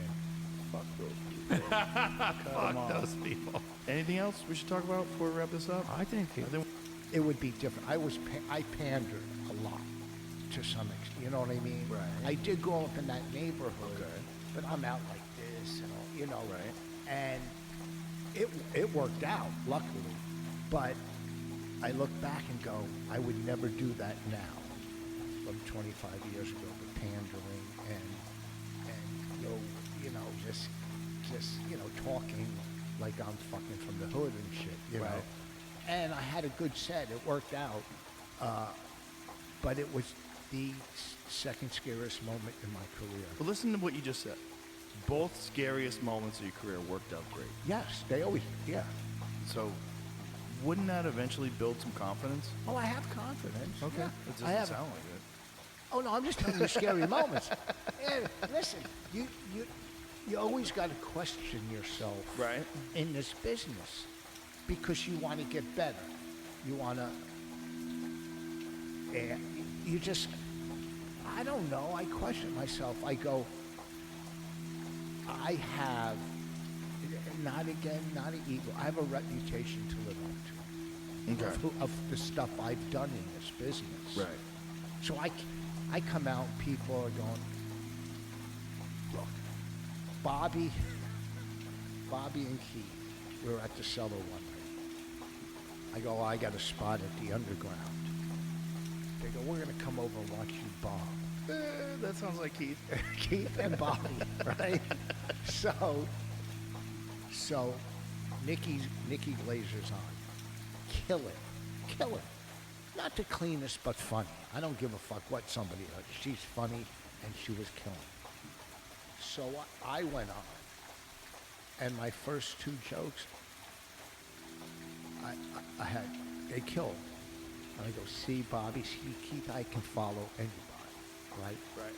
Well, then I didn't know this. They went into the back corners of the room after every joke, they would go, oh, oh. And they had the whole audience turn on me going, what's going on here? I would say a joke that might have been a little edgier, and they would go, oh, real loud. And so the whole audience is going, what's this guy doing up there? They're groaning. One table goes, what's going on here? And I'm fucking bombing now because these two fucking jamokes are in the back of the room going, oh my God. It's so funny. It's so fucking funny, Bobby and Keith. Well, that was the culture. The culture of comedy clubs was like constant busting balls. Constant busting balls. Somebody would go on stage and we would all go downstairs and sit in like the front row and watch. There's nothing worse you could do for a comic. Your friends sit in the front row and stare at you. You're like, what are you doing, man? But when Kevin Hart was leaving New York to go to fucking LA, he threw himself a little go-away fucking show at Boston Comedy. You remember Boston Comedy, right? Sure.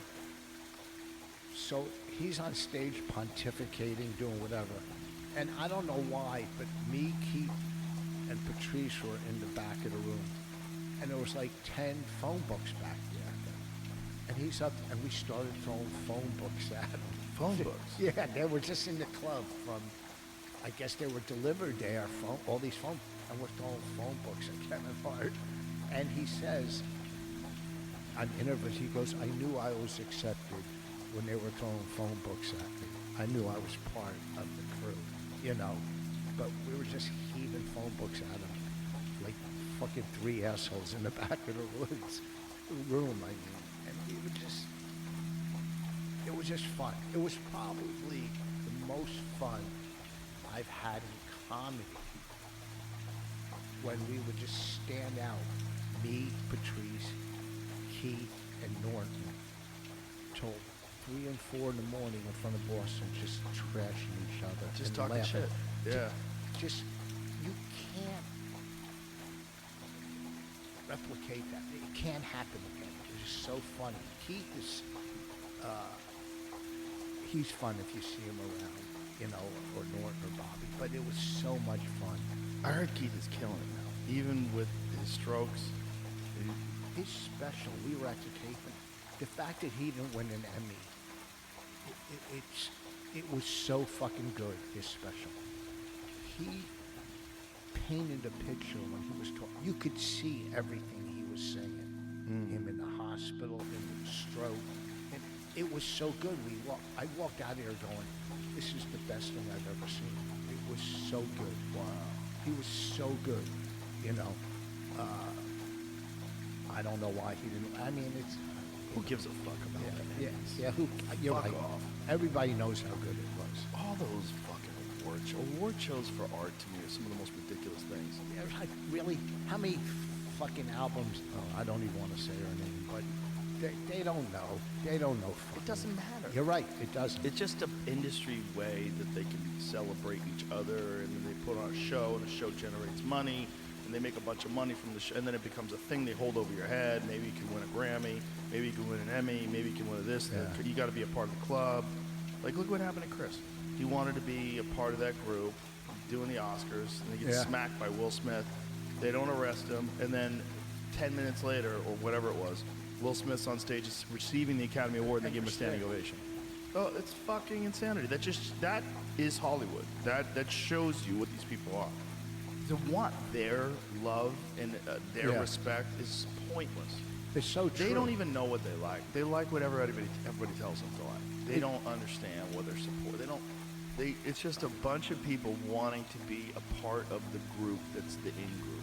Like, what do we have to do? What do we have to say? What do I have to agree with? That's all it is. Years ago, and it's true, if that was Chappelle, he wouldn't have smacked Chappelle. Chappelle's a little cut, a little bigger. Well, I don't know. The whole thing is crazy. That poor guy. Yes. One move. He does one move. Now everybody remembers nothing but that forever. But what? Fuck I Am Legend. Fuck Ali. Yeah. All those different things he did that were awesome. Nobody cares anymore. He's like, that's the guy that's Yeah, but you're.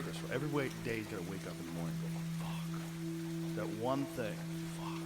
If he hadn't done that, if he just ate it, and by the way, not even bad jokes. Like Nothing. G.I. Jane, like that's the most fucking, that was a powerful movie. It was a great movie. Yeah. About a strong woman. Like it's not even really an insult. It was just silly. To smack a guy like that, and then that's your thing forever. People are gonna remember that. Yeah. Crazy. Yeah. Crazy blunders, you know, and that probably comes from not having anxiety. That comes from having too much confidence. Confidence, too much. Too much. Yeah. Too much of a belief in yourself. Too much of a belief. Ego. Yes. In your own importance. That you can interrupt this entire enormous award show, the biggest Yes. award show in the industry. That you're set up to receive a fucking Academy Award in about an hour or whatever it was. You're gonna go up there and smack a guy on TV? Why would you do that? Because he doesn't have that anxiety. So your anxiety shields you from doing Some something stupid like that. shit. Yeah, the fear and the insecurity sometimes is good. Sometimes it's good for you. The lack of insecurity can be the worst thing. If you're too cocky, Yeah. they say be humble. Be Yeah. humble, you know. And I thought Chris handled it as well. Was he? What can he do? What can he do other than Yeah. run off the stage? Yeah. Which he probably should have just walked off after he got smacked. Try to keep going. Yeah, I worked with him on both Oscars he hosted, and he is the nicest guy on the planet. I don't know, just from working with him, you know. Yeah, he's a very nice guy. He's a nice guy, and He's harmless. Like you can't Yes. smack a harmless person. That's crazy. yes, I'll tell you what. If that was Tony, there would have been a fight. If that was Tony, there would have been a fight. Oh, yeah. Yeah, Tony- Oh, yeah. Well, Tony went off on Yeah. stage like right afterwards Yeah. about it. Yeah. And- Tony's a different dude. But Chris, like, is It's like almost if it was anybody but Chris. You know? I mean, you can't do that to anybody else. It's crazy. He did it to Kevin Hart. Kevin Hart Yeah. would crack him. The whole thing is crazy. It was crazy. It didn't make any sense. It's like the guy's in some sort of a very bizarre relationship with his wife. And, Yeah. you know, whatever internal conflicts they have just manifested itself in a terrible decision. if he would have said that about my wife, I would have smacked her and said, "Laugh." Laugh. What the It's fuck? funny. It's funny. Come on. Yeah, see, But, you know, Yeah. not being able to take a joke is one of the worst qualities that people can have. Oh, how do you not want to? Do you take yourself so seriously that when someone says something funny, you can't laugh as well? That's crazy. You're missing out on laughs. You're missing out on your own joy. Like, you should have joy about someone making fun of you, and you're great at that.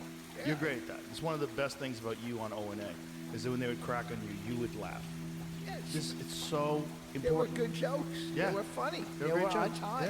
Yeah. And if I was at times lucky enough to come back with something, then I would. If not, then I sucked it up. The last time I did Kill Tony a couple weeks ago, and I told a joke, and Tony goes, "That's the oldest joke in history." And I go, "Yeah, I wrote it." Right? So, okay, so shut the fuck up. But it was a great episode because he fucked with me, I took it. Well, It's not- Kill Tony is one of the only places left where that kind of fucking with people is Yeah. like openly encouraged. Yeah. That kind of fucking with people is like, I mean, and Tony's the best roaster on the fucking planet. He's quick. He's like Norton. He's so quick you think just like Norton. He's so quick Yeah. you think he wrote it in advance. Yeah, he's And quick. it's off the cuff.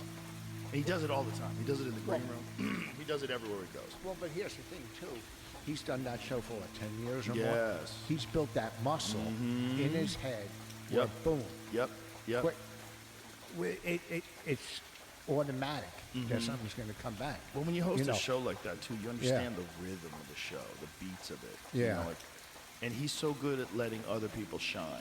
You know, that's what Yeah. he's really good at. Like, he wants you to do well. He doesn't feel upstaged if Shane comes on as Yeah. Trump or when Kyle was doing. Kyle did RFK Jr. and he also did Elon Musk. And then Who, Kyle Dunnigan? yes. Yeah, he's so good. Fucking brilliant. so That good. guy is fucking brilliant. so good. He's so funny. He is so fucking funny. Yeah. And then he had Adam Ray, who did Dr. Phil, which was fucking amazing, and Biden. Like, it's crazy. The show's so good. I did Kill Tony twice with Adam Ray. And he's fun to be with. One, they love him. Yeah. They love him. But he laughs and gives you your due too. Like, Yeah. I've done radio with Gervais. Gervais is a big laugher. If you say something funny, Yes. he'll laugh and crack up. You know what I mean? And you gotta have that. Even it's just, if it's funny, you know, they don't get jealous or get mad and go, I'm gonna outdo that. They laugh and Well, the people that do suck. No one does that. what's that? No one who does that is any good. No one No. who's like, oh, I gotta do better than him. That's- Yeah, it's stupid. You're missing out on the whole thing. Like, that's not what it's we're a doing. show. It's a Exactly. show. It's this, whatever. Hey, I gotta piss. Let's come back. We'll come right back. So I heard You heard?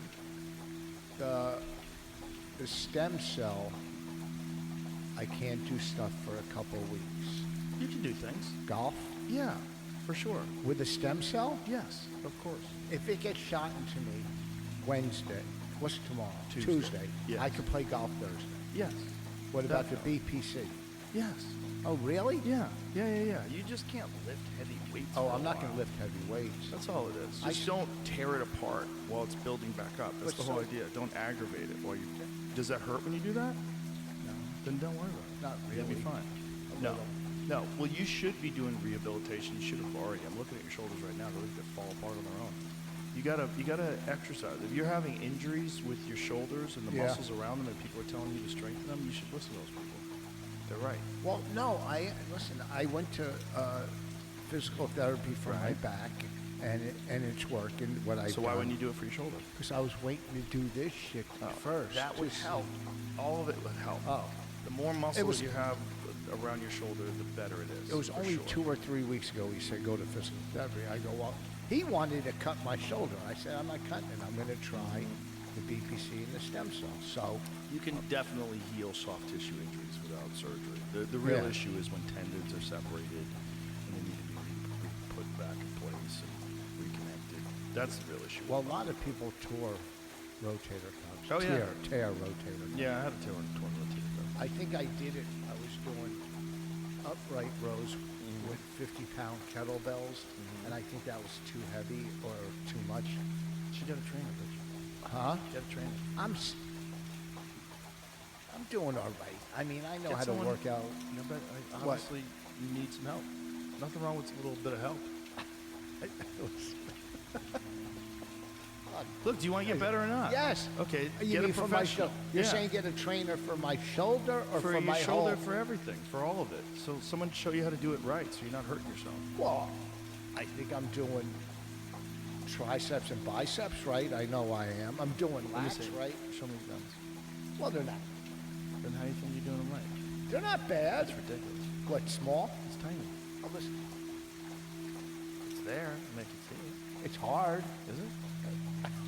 My chest is nice. You want me to do my chest? You want to see my chest? No, I'm good. I'll take my chest out. No. It's- There's no reason. My lats and traps are good. Okay. Look, for almost 68, I think I look better than most people I went to school with. Well, that's good. I think, look, I work out all the time, but I maintain. Okay. I'm not, I feel like a therapist. I feel like I'm helping you through your life. You are From the moment helping you got me. in here. you are I feel like helping. I'm helping to guide you. No, get a fucking professional that knows how to work out. Build yourself back up to the point where you're not having these kind of injuries. Yeah, and rehabilitate it like correctly. Like when they tell you to do physical therapy in your shoulder, fucking do it. I'm gonna do it. I want this. You waited 3 weeks. You're 68. You only have a few years left. Fix so it. then what the fuck? Come If on. I only have a few years, so Well, do it. No. You want a few years left in fucking working order. fucking listen, Bonnie. I mean, You should So- listen to Bonnie. you're right. I'm gonna fucking. What? You think I'm never gonna get my arms bigger than that? That's ridiculous. Of course you do. At 68, you think you 100%. get your arms bigger? Yeah, 100%. Yeah. The reason why your arms exist at all is because your tissue's regenerating. Your tissue is you're healing and you're getting better. Yeah. You 100% can get stronger. 100%. No ifs, ands, or buts about it. You will get stronger. I have nice lats. And You could nice be chest. 87 Yeah. and still get stronger. As long as you're alive, you can get stronger.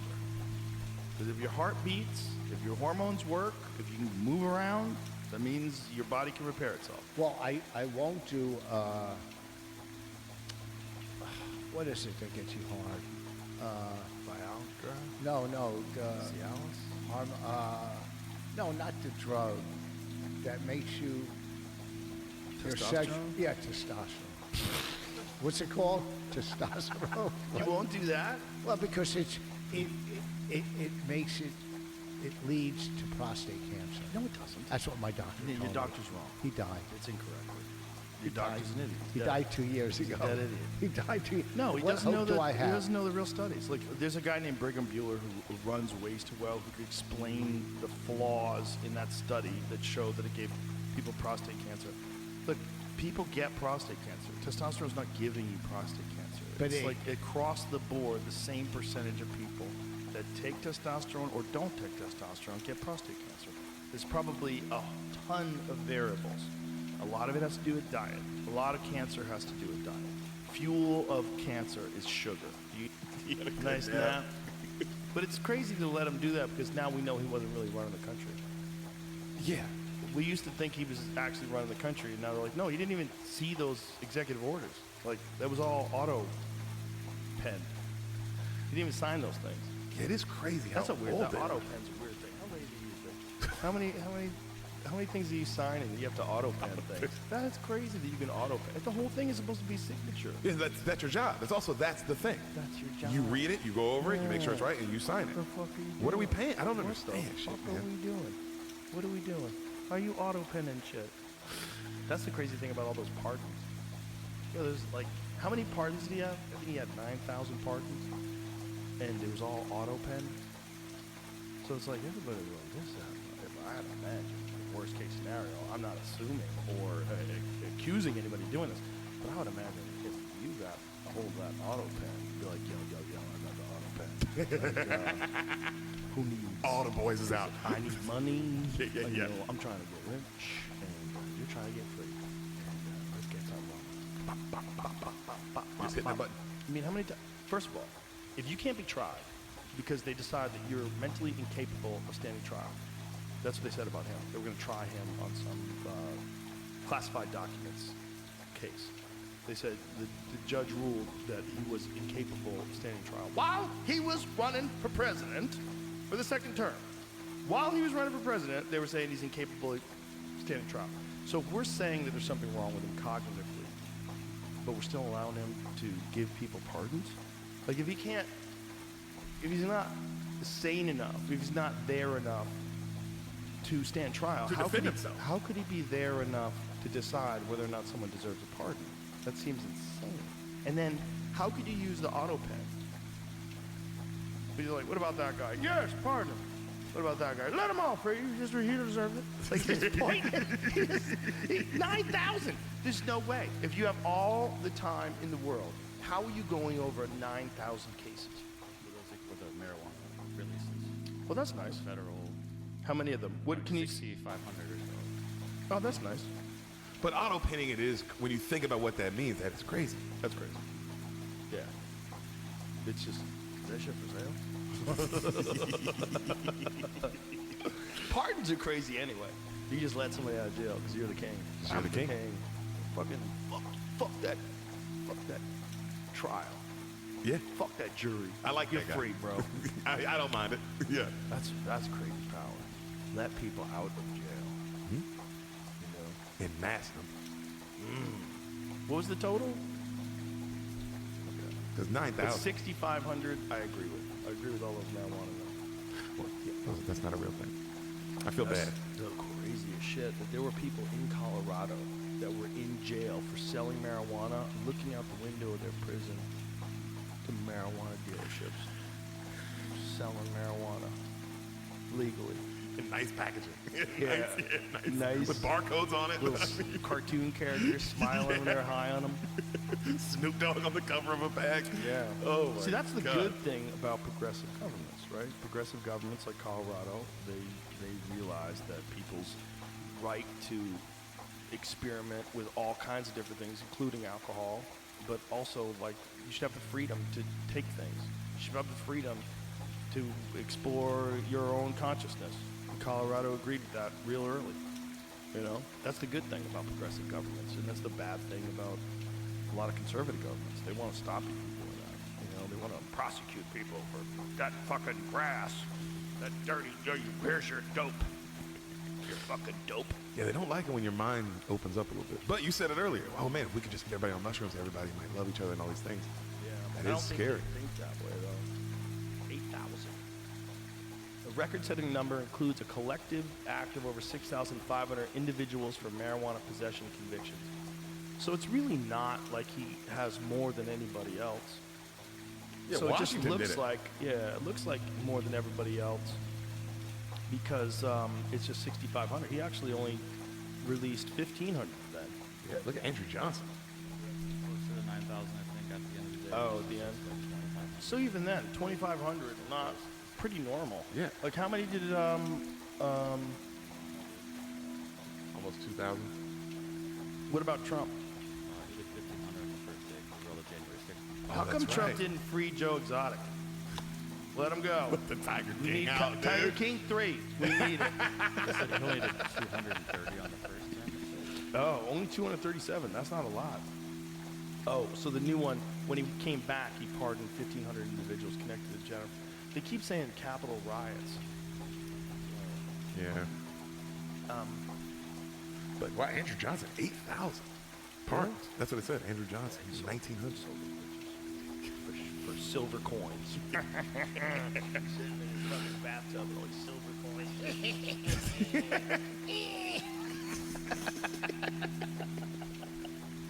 But that's crazy that pardons were going back all the way to George Washington. Yeah, how many did George Washington have? A lot, right? 1,700, is that what it said? Good old George. Yeah. It's crazy. I just got into that stuff because I saw Hamilton like 2 weeks ago for the first time. Oh, yeah? That How shit- was you it? ever seen that? No. Is it good? Brother. You see it on Broadway? Brother. No, I saw it on they brought it to Texas Bass Concert Hall. And then in these last like 3 weeks, I have studied everything. I'm addicted to it though. Really? Joe, Derek? it's the second greatest piece of art to ever be art. What's number one? Harry Potter books.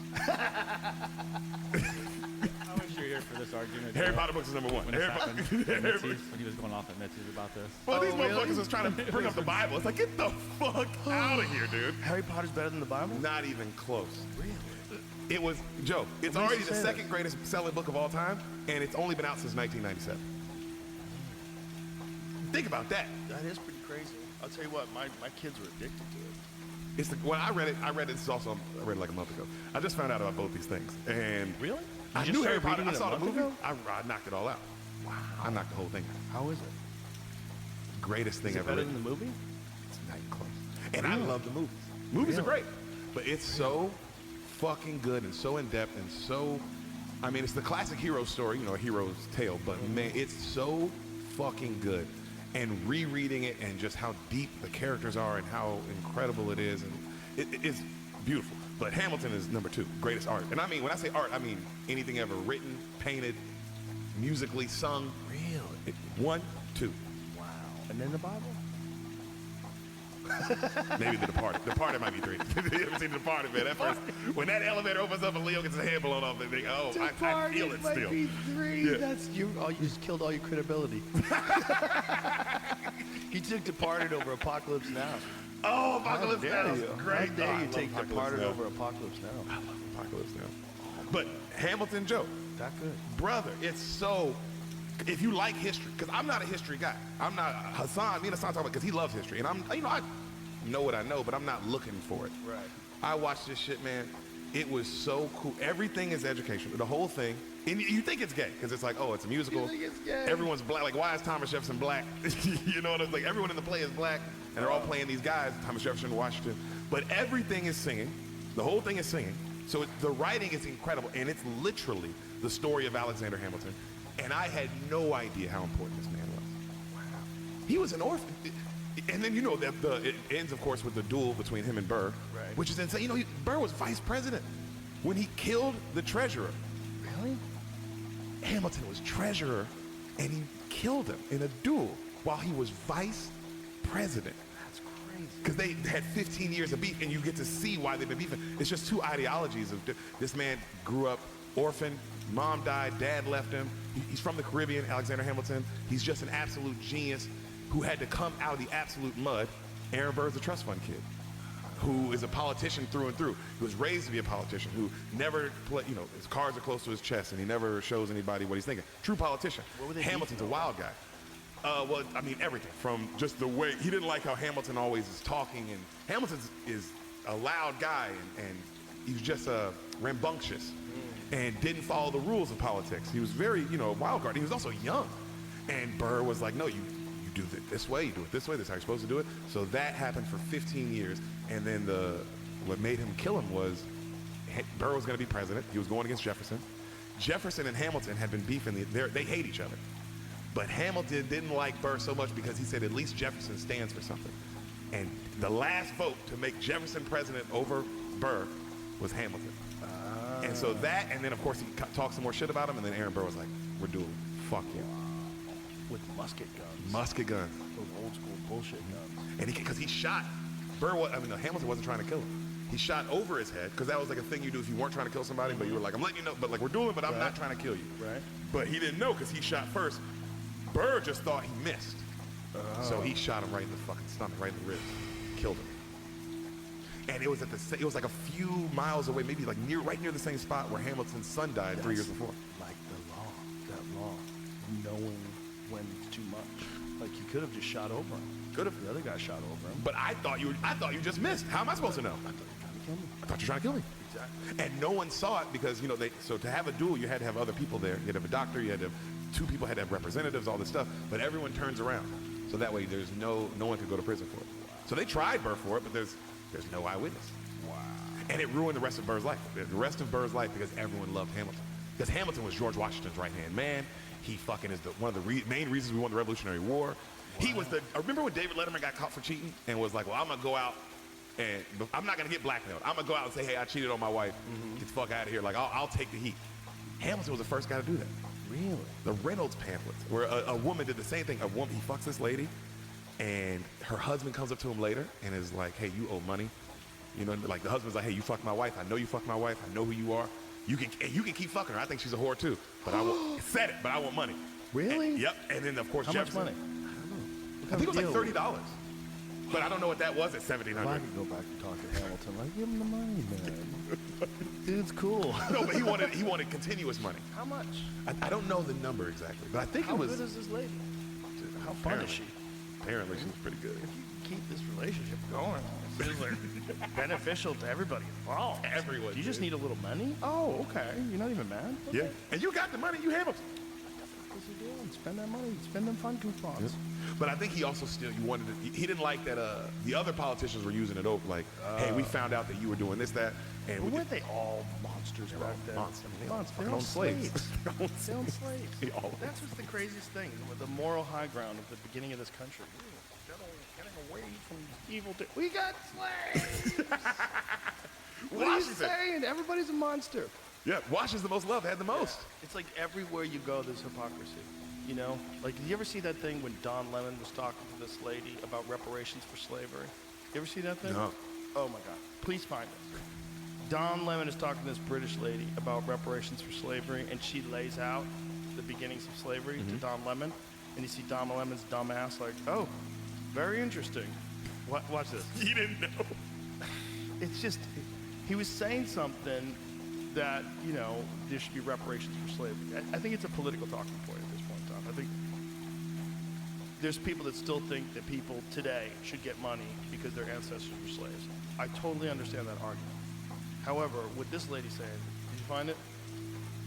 This is like a 5-second thing and it talks about the whole. But there's a video. I watched it yesterday. Okay. I bet on YouTube it's available. Yeah, Don Lemon, for a smart guy, seems like an No, he's not. idiot sometimes. Yeah, so it's like for a guy who looks smart. Elizabeth. There's other people recording. Okay, let's hear it though. And then you have those who are asking for reparations for colonialism, and they're wondering, $100 billion, $24 billion here and there, $500 million there. Some people want to be paid back, and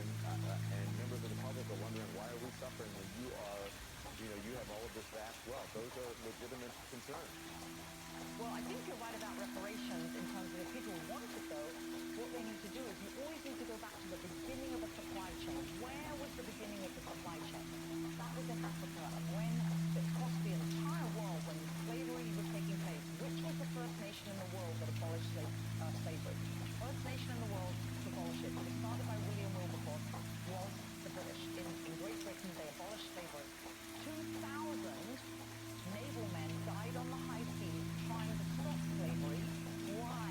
Because the African kings were rounding up their own people. They had them on cages waiting in the beaches. No one was running into Africa to get them. And I think you're totally right. If reparations need to be paid, we need to go right back to the beginning of that supply chain and say who was rounding up their own people and having them handcuffed in cages. Absolutely, that's where they should start. And maybe, I don't know, the descendants of those families where they died in the high seas trying to stop the slavery, with those families should receive something too, I think, at the same time. Look at that dumbass. It's an interesting discussion. What's interesting? He knew he was in deep water. She knew what the fuck she was talking about. Yeah, he knew he had no history in his mind. He's like scouring his mind for an argument. Like, Yeah. I'm gonna check out on this. He one wanted right something here. easy.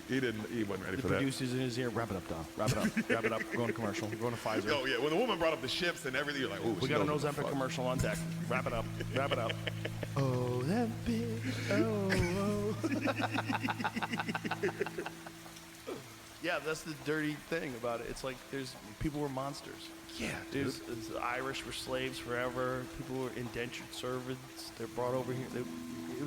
People have been monsters forever. And instead of doing that now they're picking fruit, picking lettuce. Yep. With no health care. for $2. Yeah, and we're shipping jobs over to there. So they work in these factories. They're working 16 hours a day for $1 an hour, or $1 a day sometimes. Joe, when I was in Abu Dhabi, one of the drivers who was taking us somewhere, he said he was happy. He was happy because his family lives back in Lebanon or wherever they live. But he was happy because he just got a raise to like $2 an hour from $1.50. And but I mean, Joe, you'd have thought he was a millionaire now. Yeah. He was like, oh my God, like it's like a 50-cent raise. But he was like, the things I'll be able to do for my family back in Lebanon and all this stuff. And he was like, holy shit. Oh shit. Yeah. And then you're there, and everything there is beautiful and pristine, and everything seems like the richest things in the world. And they were really nice to us, and it was awesome because we were getting to do the rich things. But when you were talking to that guy, I vividly remember that conversation because of how truly happy he was. He wasn't. In his head, he was like, "This is great, Right. $2 an hour." His expectations were very low. Yeah, But that's the reality. Like when people like Bernie Sanders talk about like oligarchs. If you're gonna have halves, like extreme. Side. First of all, those numbers are coming from Hamas. Where do you think those numbers are coming from? Okay, but the drone footage isn't coming from Hamas. The drone footage is real. Like if you Yeah. cover like Gaza with a drone, Yeah. there's nothing left. It's pretty nuts. I bet you if they released the hostages October 10th, Yeah, none of wouldn't this happen. shit would have happened. That's true. None of this shit would have happened. During the Clinton administration, Arafat was in the White House probably 6 or 7 times. The head of the CIA during the Clinton administration visited the White House twice. Arafat 6 or 7 times. And they offered a 2-state solution. Clinton, that would have been Clinton's legacy to have peace and a 2-state. But Arafat kept turning it down because Arafat's a terrorist. And if he does that, what purpose does he serve? What purpose? As Is it that simple? well, to me it is because I'm not the smartest. But That's part of the problem. Well, part yeah, of the problem no. with Israel and Palestine, and I've sat down and thought about this conflict. Not that I'm an expert either, but it's almost insurmountable. This has been, and then now after October 7th, with all the bombings, and when they leveled Gaza, it's like, how do you fix this? It's like you've created whatever the numbers are. Yeah. Whether it's 70,000 people or 20,000 people that have been killed that are innocents, you've created so many more potential terrorists Yeah. because so many of the children of those people, the brothers and sisters and relatives of those people. So it's like reinforced this desire to fight against Israel. But You know, and you could squash that. You could just keep pounding them down until there's nothing left, which is what it seems that they're doing. But And I understand it from a tactical perspective, I guess. do we have that animosity and hatred from Japan towards us, where we dropped, killed 350,000 people? Well, they did for a while. Yeah, but They certainly did for a long while. Yeah, but I now, have friends who go to Japan in the 70s. They said you could feel the hatred.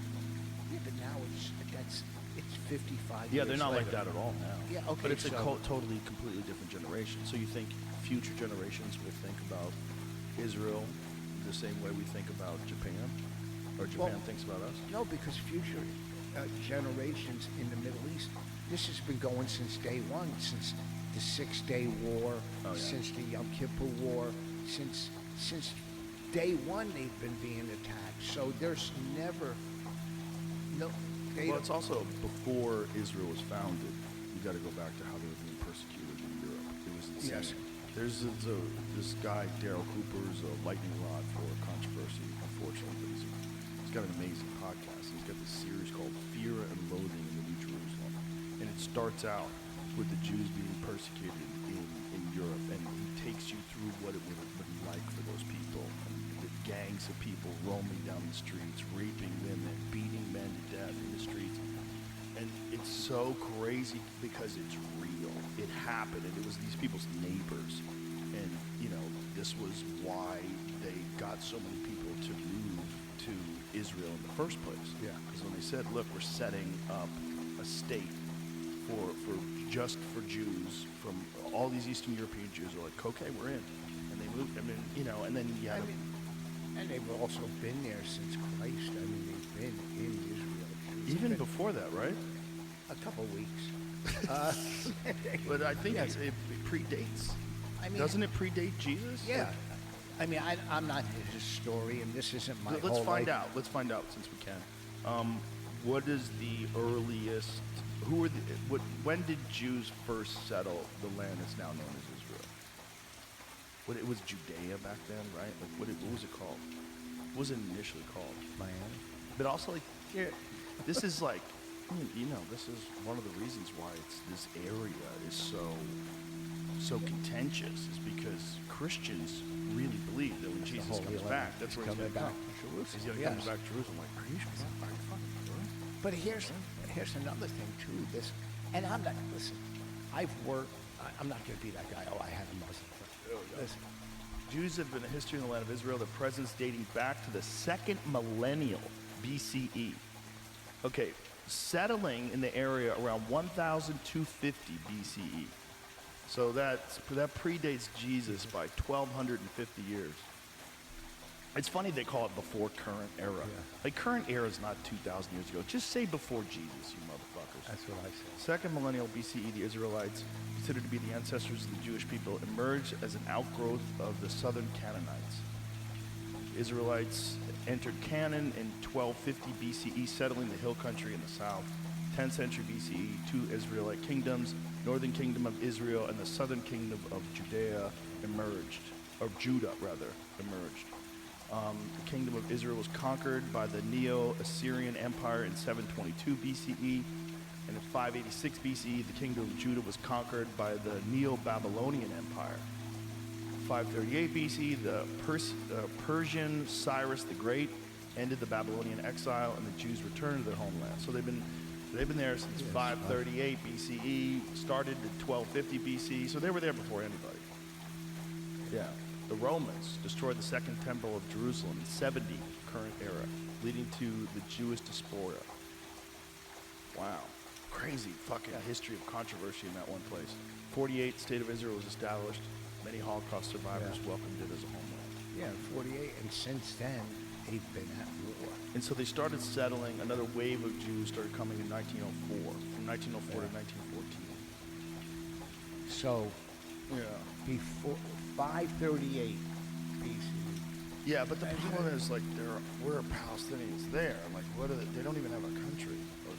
If you've got people that are right next to you that don't even have a country, they don't have. what do they do if they're ruled by Okay. Hamas? How do they fight back? Because they are protesting in the streets now. They But are guess what? against Hamas. Yeah, they and are. They get executed. Did you just see that? Yes. The big protest? I just saw that. Thousands, Yes. thousands of courageous people protesting in the street. It's They're like, we don't want any more of this. Stop. well, look what happened. They got because of Israel's help, got Assad out of Syria. Now the rebels took over, but Assad killed almost 500,000 of his own people, tortured 100,000. I mean, those are the numbers I read. I don't know if they're exact, but he's There's a gone. lot of controversial about Assad in Syria. Yeah. There's a lot of controversial about controversy, Uh-huh. about what actually happened and why we were backing the rebels. We essentially backed ISIS, which is crazy. We backed Al Qaeda, which is just nuts. But he was more dangerous in Syria According than to the also according to Israel, because Israel weakened Iran's military after they were attacked by Iran, who was supplying Assad with weapons. You know what's really fucked? Before Iran became a religious state, women were like wearing miniskirts. Yes. They were hot. It was like there was freedom everywhere. People were like chilling. It seemed almost Yes. like Europe. Probably like a resort vacation. Like they were beautiful. Oh, they were gorgeous women. The Persian women have incredible genes. It's like you look at those photos from like, see if you can find some photos of Iran like early 1970s. I was seeing some things on it this morning actually on the way over here, or before I left my house. I was seeing this. It's so hard to imagine that a place that had a democratically elected leader, it was kind of almost European, and then now it's just a full religious state, and anybody who protests against the government gets assassinated. Like they assassinated an Olympic gold medalist wrestler because he was perceived to be protesting. I don't even know if he actually protested. It was like some things that you post online, like if women take off their headscarves, that you get killed. But why? I don't It's get. crazy that a country can fall like that. I don't get where gays or women or whatever are backing. They're basically backing Hamas. Yeah. I don't get. They're retarded. I That's don't why. get it. Because they just do the new thing. What's the new thing? Is it Yeah. climate change? Why am I yelling? Climate change? Okay, climate change. Yeah. Do Black Lives Matter? Okay, Black Lives Matter. That's all it is. There's a lot of people out there that are just retarded, and those are the people that you see getting bussed into these rallies, and there's just a lot of dopes that you could get to agree with almost anything. And there's gay people for Hamas, believe it or not. Trans people for Hamas. It's fucking. I know. Blacks for the Klan. It's I hard don't to tell fucking- how many of them are real because there's a few people that troll online and they'll pretend I'm a trans woman, but I'm also a Muslim. Like, okay, No. they will throw you off a fucking roof. No, bitch. there's none left. There's no roofs left. There's a couple high points. It's just hard to get to them. And obviously, as a comic, I believe in the First Amendment. I say shit that you can't cancel. Anyhow, I believe, and maybe I'm wrong, and maybe you disagree. I want to see your Look at opinion. this. Look at this. Okay, after this. Iran for the 1970s. Look, girls in miniskirts looking hot. That looks like Europe. Look at this. And Girl sitting in look front at of a this. car.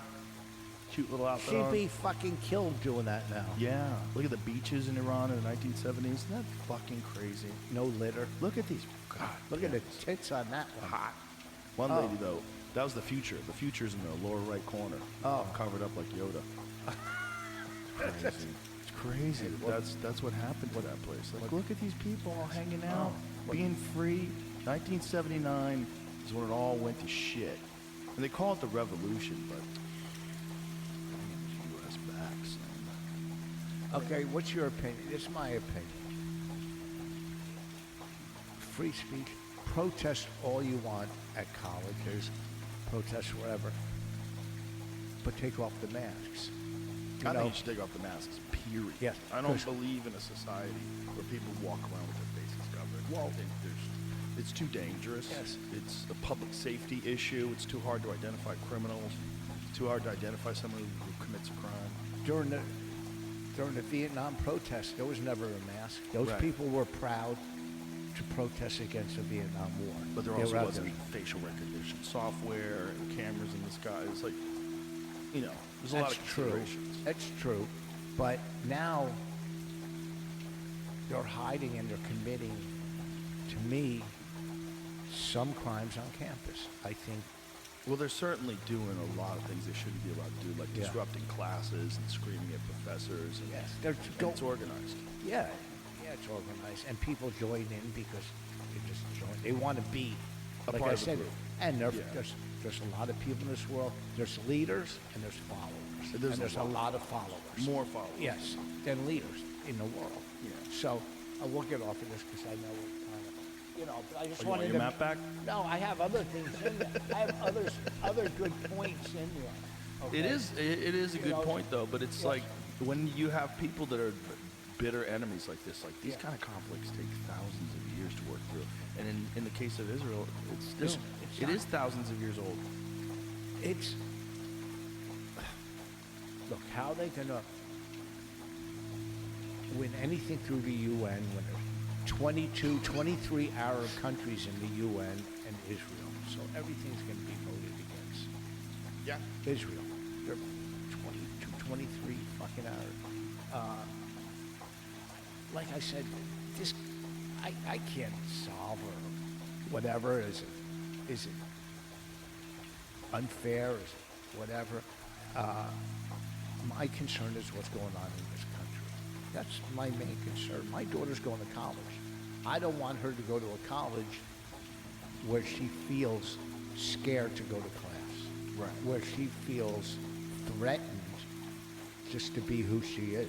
Tell her to go to college in Texas. Yeah, I know. That's what I Yeah. wanted to go to, so, They have Southern- concealed carry on college campuses here. it's so, Yeah, it's, this is a different place.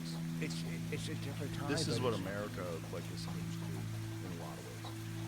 It's supposed to be a lot more free, less laws. But there's a lot of laws here that are kind of crazy. The abortion thing, 6-week thing. It's crazy.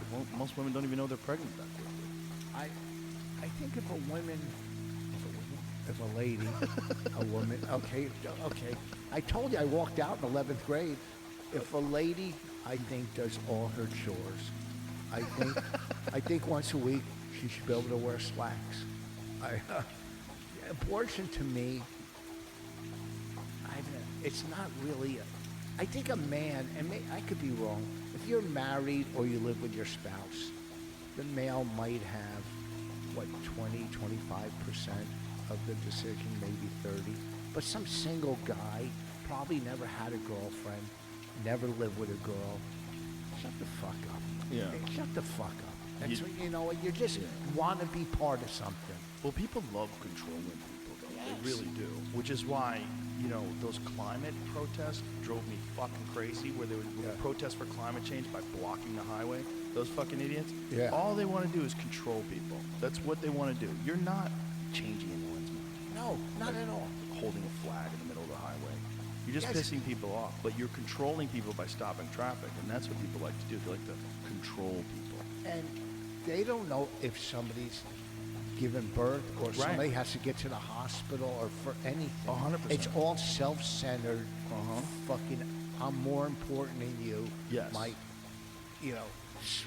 Throwing paint on somebody with a fur. They should turn around and fucking beat the daylights out of them. Or these fucking climate people walking into the Reich Museum or the Van Gogh and throwing paint on a Yeah. fucking on Gluing yourself to the wall. yeah. What the? It's crazy. Then again, You see what they did at the Porsche dealership? They glued themselves to the floor, and the Porsche dealership, they just shut the lights off and left them in there. Oh, really? Yeah, fuck you. They They came back the glued next day. themselves to They the glued their floor. hands to the floor, like that they're going to stop everything, and they were like, okay, good, we'll just shut the doors. Porsches Shut are the doors, leave them in there to shit themselves. good. Porsches are nice cars. Why would they attack Porsches? They're only doing it because they know it'll get attention. That's all it is. It's usually a bunch of very privileged, rich kids, white Yes. kids, that come from a family that has a lot of wealth and to rebel against their parents or probably fucking investment bankers or something. They decide they're going to fight climate change, man. And they don't even understand what they're fighting. They don't understand the science. They don't. It's complex. It's multi-layered and nuanced. And there's a lot of propaganda that's attached to what they call the green agenda.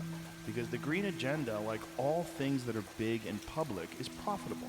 They have a bunch of companies that if they can get these laws pushed forward, they can have industries that emerge, and their industry can benefit from all these laws, and so they'll fund protests. They'll get people to do things, but it's all 4D chess. There's all these multiple layers of things happening, and then there's the inconvenient actual climate data that the Washington Post printed that showed that over the last 50 million years we're in a decline.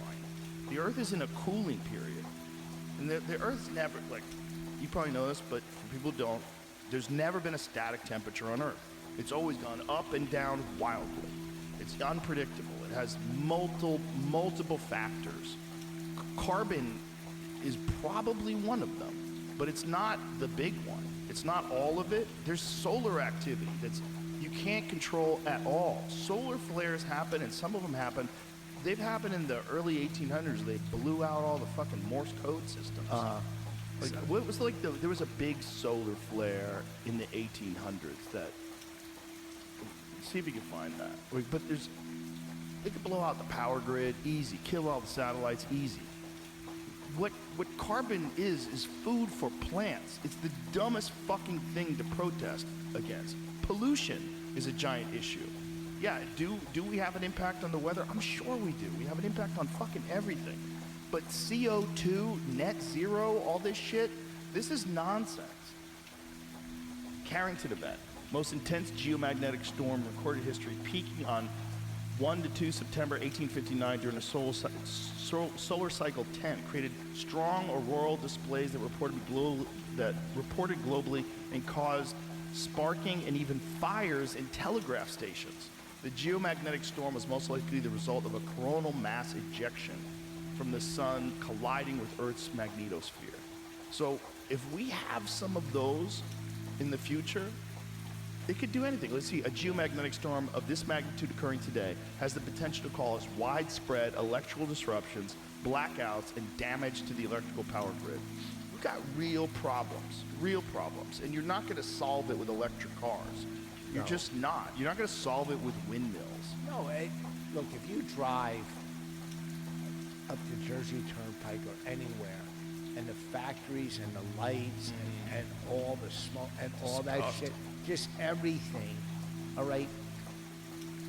Me turning off my light bulb is not going to make a fucking difference. Well, compared- particularly when you look at the emissions that come from China. Yes. China is an enormous contributor to carbon emissions, and not just carbon emissions, but pollutants, particulates. They're not stopping. They built 200 new coal plants. You know, they're not going to stop. No matter what we do, they're going to do what's best for China financially. Period. Yes. End of discussion. All these conversations that they're having about net zero, go fuck yourself. You're not going to stop that. Okay, and this is what they're looking out for their best interests. That's what they're doing. Just like every other fucking country is basically doing, is survival. And that's my point with Israel. They're looking out for what's going to keep us from being extinguished off this fucking planet. Right. And, you know, whatever it takes. That's what the Jews, and I'm getting back on this because you lost me on all that shit. But what the Jews need is a Malcolm X of Jews. Oh boy. Somebody, look, Malcolm X was great. He didn't say hate. He didn't say go after the white man. He said do what we have to do. Why don't you do that? Why don't you be the Malcolm X of the Jews? Maybe that's your calling. My vocabulary. It's, you know what I mean? There's I no would've- way to tighten that up a little I bit? could a little with Bonnie's help. I fired my manager 2 weeks ago, and I had her write it out for me because I knew I would have said something fucked up or mean. That's smart. You know, and another thing, I go, hey, listen, you know, 7 years, it's time to move on, and I hope we can still be friends. And he went, definitely. Not like, are you sure? Maybe we could work this out. It's like when you fucking leave a girl. She She's goes, like, great. okay, wait, whoa, come on, I added something. Fight for me. Nope. So, nope. So, yeah, I would love to speak in colleges or maybe that's today. Let it cool down. Let it cool. You're right. Give it a year or so. Give it a year. I probably wouldn't be able to get to the auditorium. Trump said the wildest shit about Gaza. We're going to turn it into the Mediterranean of the Middle East. Yeah. Like, what? We're going to take it. But he keeps saying, and I don't follow, you know, if you don't release the hostages, there's hell to pay. Well, what has he done to help release the hostages? I mean, now they're being attacked by fucking Yemen. You know, I mean, what? I don't know. Release the fucking hostages, and then How maybe many things will. hostages are left? What is it, 70? Or, I don't know, because they keep dropping it. You know, 4 hostages for 1,000 prisoners or whatever. You know, I mean, Is that that's what they're doing? whatever. It's a trade-off. How many prisoners they got to give them for a hostage, and you know this would have never went on in this. We would not have put up. I mean, we did with Carter with the Yeah, 200 Iranian hostages. Yeah, 200. They were there for what? 2 years. Well, they Yeah. kept them there until Reagan was in office. Yeah. They kept them there until after the election. That was part of the deal. Yeah. Part of the deal was you release these folks after Reagan takes over, so that Carter can get credit for it. Yeah. I'm sure. Oh yeah, yeah. That Yeah. was written. That was. Yeah. Imagine you're in there and you're like, Jesus Christ, I've been in here for 4 more months. So this guy gets credit. It's fucking crazy. Well, did you hear? I didn't see it. I only read when these reporters and journalists, what she said on 60 Minutes. Do you think the hostages didn't feed you because they ran out of food? Oh, that Hamas didn't feed the hostages? Yeah, because they ran out of Leslie food? Stahl said that in an interview. Did she really say that? In an interview, look it up. She said that to one of the hostages. Do you think they didn't? And don't quote. To pursue to give you the best chance to end up. One there. of the, as with the British military kind of recently, somebody asked, what does the fog of war mean? And he gave a brilliant example of what it means on the battle. There's a version of the fog of war in history as well. The great Czech writer, Milan Kundera, had a beautiful phrase in a book of his in the 90s called Testaments to Betrayal, where he said, the odd thing about mankind is, he said, we walk through life in a fog, and we stumble along a path, and create the path as we stumble along it. So that's not the interesting thing. The interesting thing is that when we look back, we see the man, and we see the path, but we don't see the fog. Everything looks inevitable when you're standing in the present. Everything looks like it was going to happen this way, and you have these endless, often fascinating, often futile explorations of what might have been. But it doesn't take into account the fog. It's a very good point. And the fog of Russia after the fall of the Soviet Union was pretty considerable. The efforts in the 1990s to bring them into a more obvious part of the international order failed. And my own view has always been that, in part, we missed an opportunity to pay a kind of civilization respect to the Russians, which they deserve. But also throughout the period that people now say there are all of these offerings, and now so many people claim that NATO went around the region desperately trying to provoke the Russians into some kind of war, or inevitably leading them that way because of NATO expansion. They never take into account what was in my memory and experience very clear, which was NATO didn't go around recruiting. People came to NATO. Countries came to NATO wanting to join, precisely because they feared the aggression that Ukrainians have suffered since February 2022, and indeed before. I was in Georgia just after the 2008 war began, the country, not the state. Well, it has to be confirmed, otherwise what? Who invaded Georgia? We attacked Georgia. They're the bastards. But I was in the country of Georgia, and Putin had tried to invade them, had seized South Ossetia and Abkhazia. And they were desperate to join NATO. In fact, they're desperate to join the European Union. I rather frivolously said to a Georgian friend, if you want, we can swap, you can take our British membership. But in the NATO thing, they were desperate for it. And they were desperate for it precisely for the reason that many of the Ukrainians were desperate for it, which was only way to stop Putin expansion. So, you know, in the whole fog of the post-Soviet era, that is one of the many things that gets left out of the conversation. And by the way, Putin's actions in February 2022 and since, all he's done is provoke two new countries to join NATO, and the borders with NATO have grown. That's true. Finland and Sweden wanted to join. And the only reason Finland and Sweden wanted to join was because they too are scared. It's a heck of a thing to get the Swedish to join a military alliance. It doesn't come easy to them. It doesn't come natural. And these countries joined because, like Georgia, like Ukraine, they desperately feared Putinist expansion. And they weren't wrong. Okay, but I get your point. First off, the war in Georgia in 2008 actually came, what was it, 2 or 3 months after the Bucharest summit, where NATO announced that Georgia and Ukraine would be entering NATO. So just making that point, that the NATO aspirations came first. But listen, I don't think you're wrong. I don't think anybody is ever implying that, like, we've expanded NATO through force and that the countries who were joining, or at least the governments of the countries who were joining, didn't want it. Although, in the case of Ukraine, there's a great piece in the Washington Post about this in 2006, where joining NATO was actually very unpopular. And there was a lot done, and largely because they just didn't want to take on the headache of the conflict that this might provoke. But you know, the question, I think, isn't necessarily like, do these countries wish to join NATO? Of course, I think most countries in the world would like to join NATO. I think most countries in the world would like the most powerful government in the history of the world to guarantee their defense and subsidize their defense. The question is that in America's interest? And in terms of your point of seeing through the fog, I mean, look, there was, as you know well, in the 90s, in the late 90s during the first round of NATO expansion, there was a lively debate amongst this. And I don't mean a debate amongst outsiders or experts or whatever. I mean, within the real deal experts, the wisest graybeards in the national security apparatus, there was a real debate with at least 3 secretaries of defense who warned against this. Robert Gates, Robert McNamara, William Perry, the Secretary of Defense at the time, almost resigned, said his biggest regret in life is that he didn't resign over it.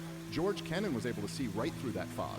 He literally said, the Cold Warrior, founder of the containment strategy, saw right through that fog and goes, this will inevitably lead to a conflict with Russia. And his exact words were, and then when there's a Russian response, everybody will say, look, this is why we needed to expand NATO. But the point here is, okay, even within that deep debate, which there were lively debates about, even the people who were on the pro-expansionist side of things, like Henry Kissinger, even he said Ukraine would have to be a special arrangement.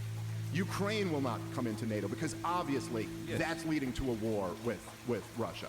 And so I don't think it's unreasonable, and I think this is a fair thing that we should do in all conflicts, is like to have, as Mearsheimer puts it, to have strategic empathy. To say, like, hey, listen, let's reasonably place ourselves in the other person's shoes and say, how would we react if somebody was expanding their military alliance that is explicitly anti-us and is bringing it up to our borders and now is openly for years and years and years saying that we are going to bring your largest neighbor, where you have very important strategic interests from your point of view, into our military alliance, and you are saying over and over again, this is our brightest red line.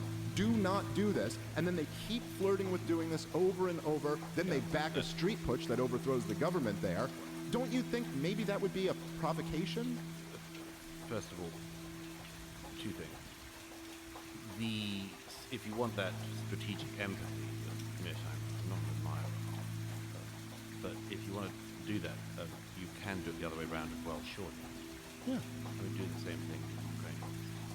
Do Absolutely, the same thing yes. with the Latvians and others. Yeah, but I would never, Douglas, but my response to you was never, I can't understand why the Latvians or the Lithuanians would want to be in NATO. I understand, right, yes. Right. And I can understand why Russia thought that Ukrainian membership in NATO was a red line. I can understand that. But that wasn't why Putin invaded in 2022. And I think there's an oddity, if I can say so. Maybe this particularly comes across from a libertarian heterosexual side. But I think there's an oddity of the. Let the record show I'm a happily married heterosexual man. They all say that. I think there's an oddity that sometimes particularly happens on the libertarian side, which is a presumption that things only really happen in the world because we make them so. And, you know, Russia invades Ukraine because of American policy in Eastern Europe post 1989, 1990. Something happened in the Middle East because of American policy. And I think it's a very blinkered and parochial view of things, because my experience in countries around the world is that there's a heck of a lot going on that America is frankly not really involved in. Well, that's certainly a straw man of my position. I'm No, not no, saying no, that no. I America know what I'm is saying. great. No, but what I'm saying is, it is very. In fact, it's partly since you very kindly raised the issue, Joe. Your book. Your book. It's one of the things. Democracies and death cults. It's one of the things I find very interesting about this with democracies, which is that it's one of the things in the nature of a liberal democracy that because we have the right to air our opinion, because we have the right to criticize our government and much more, we end up doing all of that, and there is a misapprehension people can come to, I don't know if we do, but they can come to, which is effectively we are the only force that causes action in the world. And there's a reason for that, which is that we have, thank God, the say in how liberal democracies are run and how we're governed, and we can chew over all of the disagreements that we have. But when a liberal democracy comes against the kind of rock, like a death cult, a totalitarian regime, a dictatorship, like Russia, or the Iranian revolutionary government, there's always this temptation to say, to focus our attention on our own side, because we can't do a darn thing about the other one. It's a version of, the great late Senator Daniel Patrick Moynihan said when he was ambassador to the UN.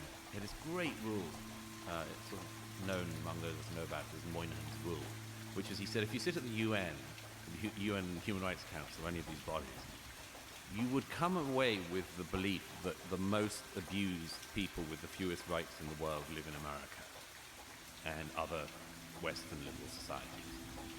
And he came, because we're the ones that talk about it. If there's one incident of racism in America, the whole world knows about it. Everyone reads it, so there'll be protests everywhere. If there's one incident of racism in North Korea, it's not going to make any news. And then you have on top of that the fact that